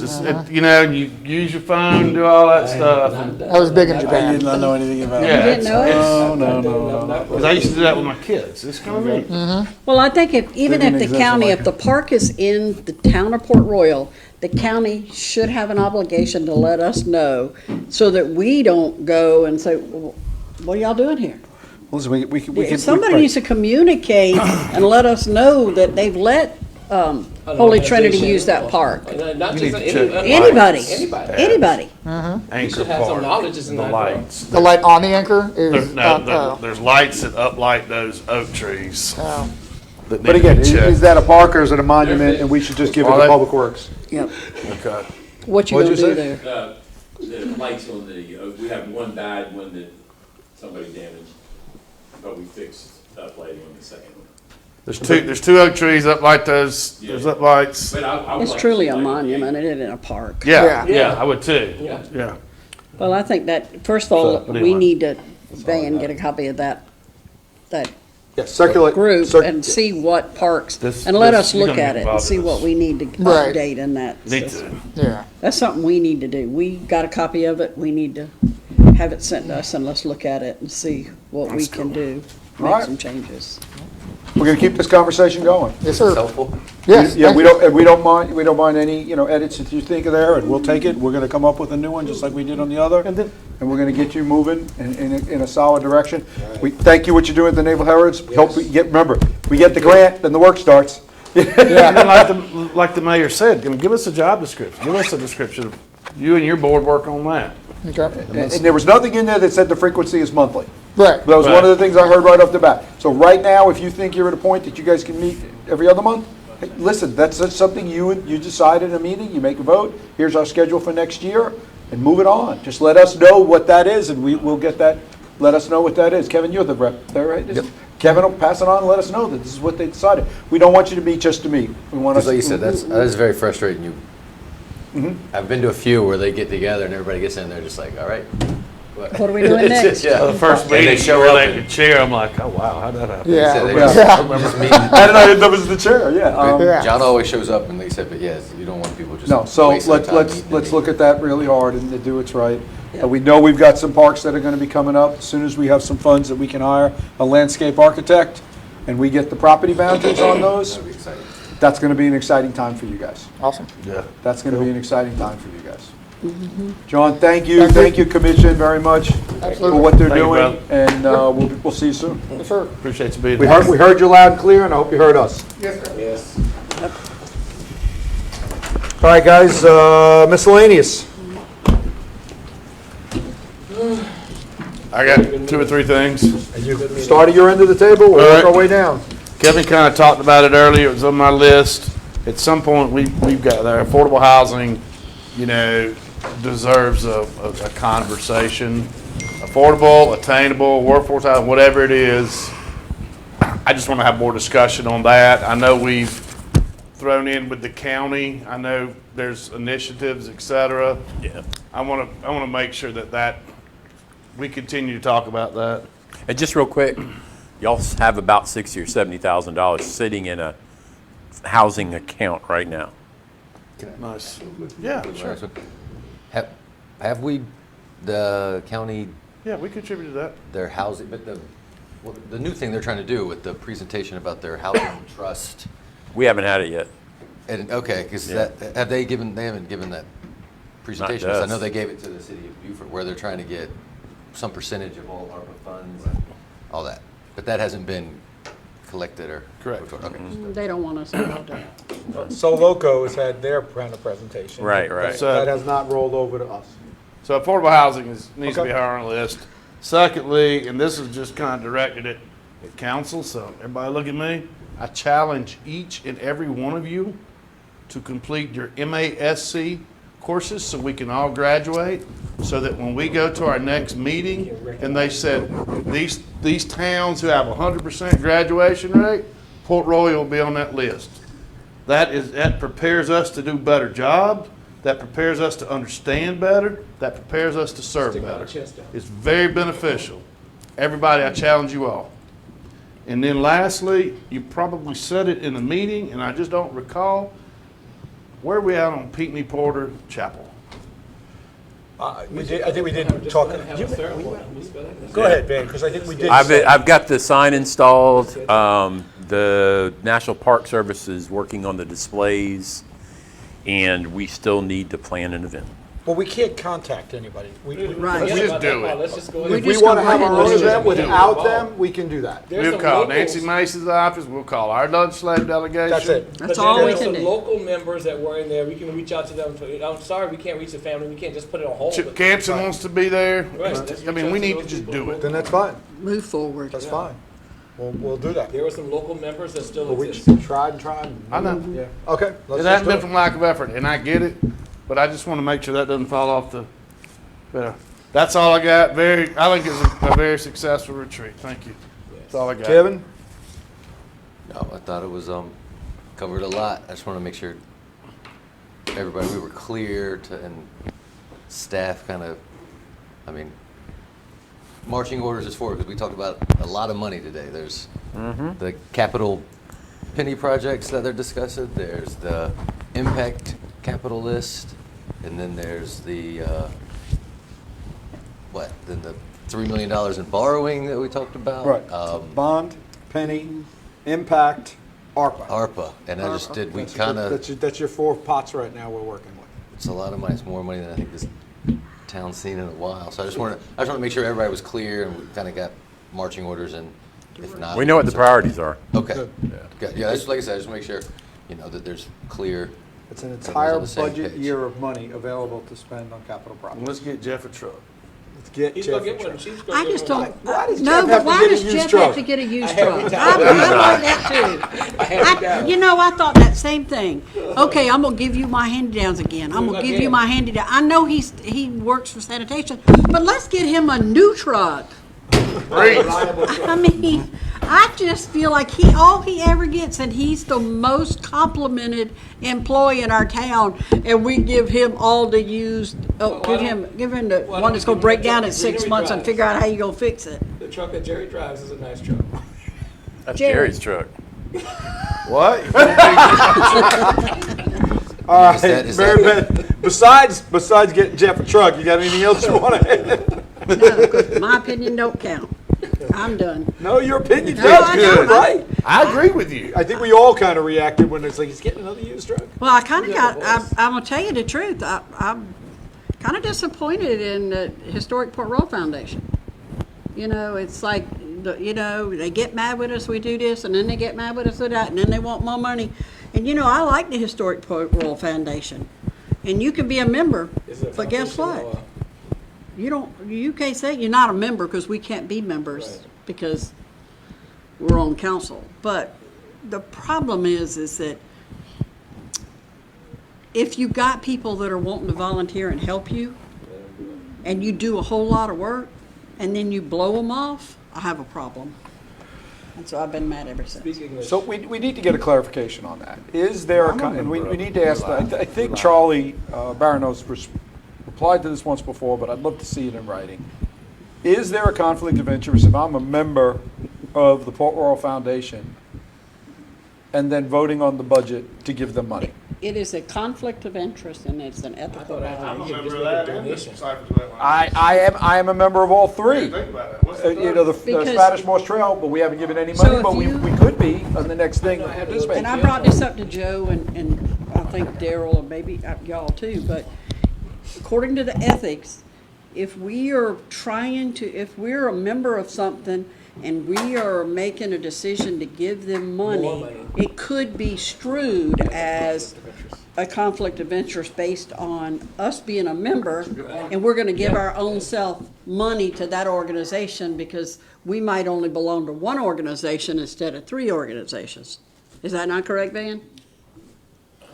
You want to do a little research Mike, on check this? out the ethics on that. Good point. I didn't think about that. Well, you got to- You're making a decision to give them money that you're a member of that group. I think you can make a donation. That's Yeah, what- that's- exactly, that's- yeah. That's what I've done. And that's what I did. That's what I've been doing. To donations. both, to the Right, wetlands. They sent me a and little to the- decal that I stuck on my bumper, but you know, I'm not a member of it. I just Just don't want something- to get us in trouble. I agree. And Trust if me. we're making a decision to give somebody money, we should not be a member of that group. Everybody It's like recuses we themselves. ask him to remove himself, and it's his wife that works for Dick, not him. Or B, not voting on that's whether the it's market really comes not in a because my conflict. son and daughter Exactly. are sponsors now. Exactly. conflict of interest. So, Right. so that to me is a conflict. Yeah. Okay. Would a public works truck fall under ARPA funds? A revenue replacement. As under revenue replacement. Well, let's just get him a new truck, and that's all I got to say about that situation. Listen, here's the deal. Here's the I deal. want a Jeff, red one. Is a department head. Right. He knows what his capital needs are, and he should make the request. No, every year. he And I does this. He don't appreciate say that he He's not doesn't, gonna do because it. that's just the way Jeff is. That's how I he do is, it. right? So Sometimes we got to let's nudge all- him a little And bit. y'all all need to remember, yeah, we got money now, but we have not always had money. Let's Right. talk- We let's have- talk about I this agree. topic. I And agree. I He doesn't think, speak I out think for Chief himself. Beach for offering to give him his truck, but I just feel like And Jeff- we keep Jeff giving okay? him hand-me-downs and then it breaks Jeff on just him goes and then with he it. ain't Jeff got just nothing. goes with it. Well, he was offering him Andre's truck, not his truck. Yeah. But he gonna get a new truck. Daryl? I thought this was a very informative meeting. It was good. A lot of information and good. Yeah. And you all, like everybody. Staff, anything? No, but one other thing that we didn't really talk about today with building services is we are looking at a piece of software that ties finance and permitting and everything all together. It's a bit more automated. I think we've got a quote on one that Chris is looking into, just to make it a little bit easier. Obviously, we're trying to figure out the best way to utilize the short-term rental software. I am still doing battle with the state of South Carolina and the Department of Revenue over how they are sending us money back with no, if the state has the ability to track Ubers physically, we should be able to find and So do this does it appear houses. now now that we have the software in place that there is a discrepancy? We're not getting Yeah, I all think of our we money? found, what, 13 or 15? I thought it was up to 17. Up to 17 now. Right. But That you know, have not been I'm paying stuck the fees. where, Not have licenses. and then when we get a check from the state, it has no backup. Right. It doesn't tell us what unit it goes to. So So if you you go to don't- one of those 17s and say you're not paying, they could go, yes, we are. Yeah, they conceivably, now they might be licensed with us. Those are 17s that weren't licensed, so we'll get them licensed, but that still doesn't, we don't know conceivably where the payment went. Like if you go on a VRBO, in Port Royal, it'll say the 2% local, and it goes to the portal. The client pays it, goes to VRBO remits it to the state cuts us a check. And when we get this check, it's a check. It doesn't tell you who paid what. Yeah. But Joe, did you meet with the lady that time that was saying that she had paid and saying she'd get, that all got worked out? all go work out. Okay. Yep, met with them all at once. Okay. Good, thank you for doing The that. math was, it was a mathematical issue, and we found it, and, yeah, it's gone silent for now almost a year. So I there guess we was probably no need to issue, get there wasn't? Van a truck too. Huh? All they did, thank you. Guys, my final comment is thank you for putting in a full day Yes. on this. Thank you, everybody, for putting in a full day on this. I think this was great. It's what we needed. We had some big issues, and this is the easiest way to get those big issues out there. I know you were looking for direction from us. It was hard to give you that direction just at council meetings off of memos. We needed to have this conversation. We needed our engineer sitting across from us, understanding what it is that we could do. And we needed to get a good feel for it is the first time you're looking at borrowing money since you guys built this building, right? Or bought the shed? One of those, the shed. Since you borrowed money in that time, and, you know, how, if we borrow, is the right moment, and with the interest rates and everything that happened, and the bond market where it is, it's the moment to do it. And I think we all made some really good decisions to move forward and put us in a really good position another 18 months from now, what things are gonna look like out when you walk out and use these streets, so, thank you, Do you think everybody. we should do this more than once a year, like maybe twice a year, a little retreat, just to kind of get an update so it doesn't pile in at one? I mean, do you Or if feel you, like? if you have a retreat that focuses on Different areas. Right. Different areas. laser focus. We certainly can look at that, Mervyn. We'll take a look at that. You know, listen, the city of Beaufort That's a does it over lot. 2 days, county does it over 2 days. We try to sneak it into a single day. They also do it during the weekdays. A lot of us, it's difficult for us to do weekdays. Yeah, It it can be is. very, very difficult for us to take time off. We try to do it on the weekend, and maybe we'll split it up next time, and we'll do a capital or a personnel and split it up. Well, I was We'll just figure thinking it a out. lot of the groups that come and speak with us, I mean, it's a lot of good information, but I just, maybe if we're working budgets and stuff like that, and then maybe it's another part of the year, we start having those reports from them, we would be able to dedicate more time to them and really getting involved in some of the stuff. All right, well, thank everybody. Oh, go. You can go back. One more request, because I have to. Before when we get done, can we all take a picture together? Yes, Kevin. Yeah, no? Our, Oh, yeah, so you our put- social Right? media, Upload it? With staff too. So everybody. did you Everybody. upload it everybody. for all All of right, us? No, we'll send First- it out for the town, you know. First of all, everybody who Yeah, spent we time will. looking at this online or went back and watched it later, thank you for paying attention. Yep. You have any questions, you know how to get a hold of us, you can just reach out for us. Thank you so much, and Sean, you can go ahead.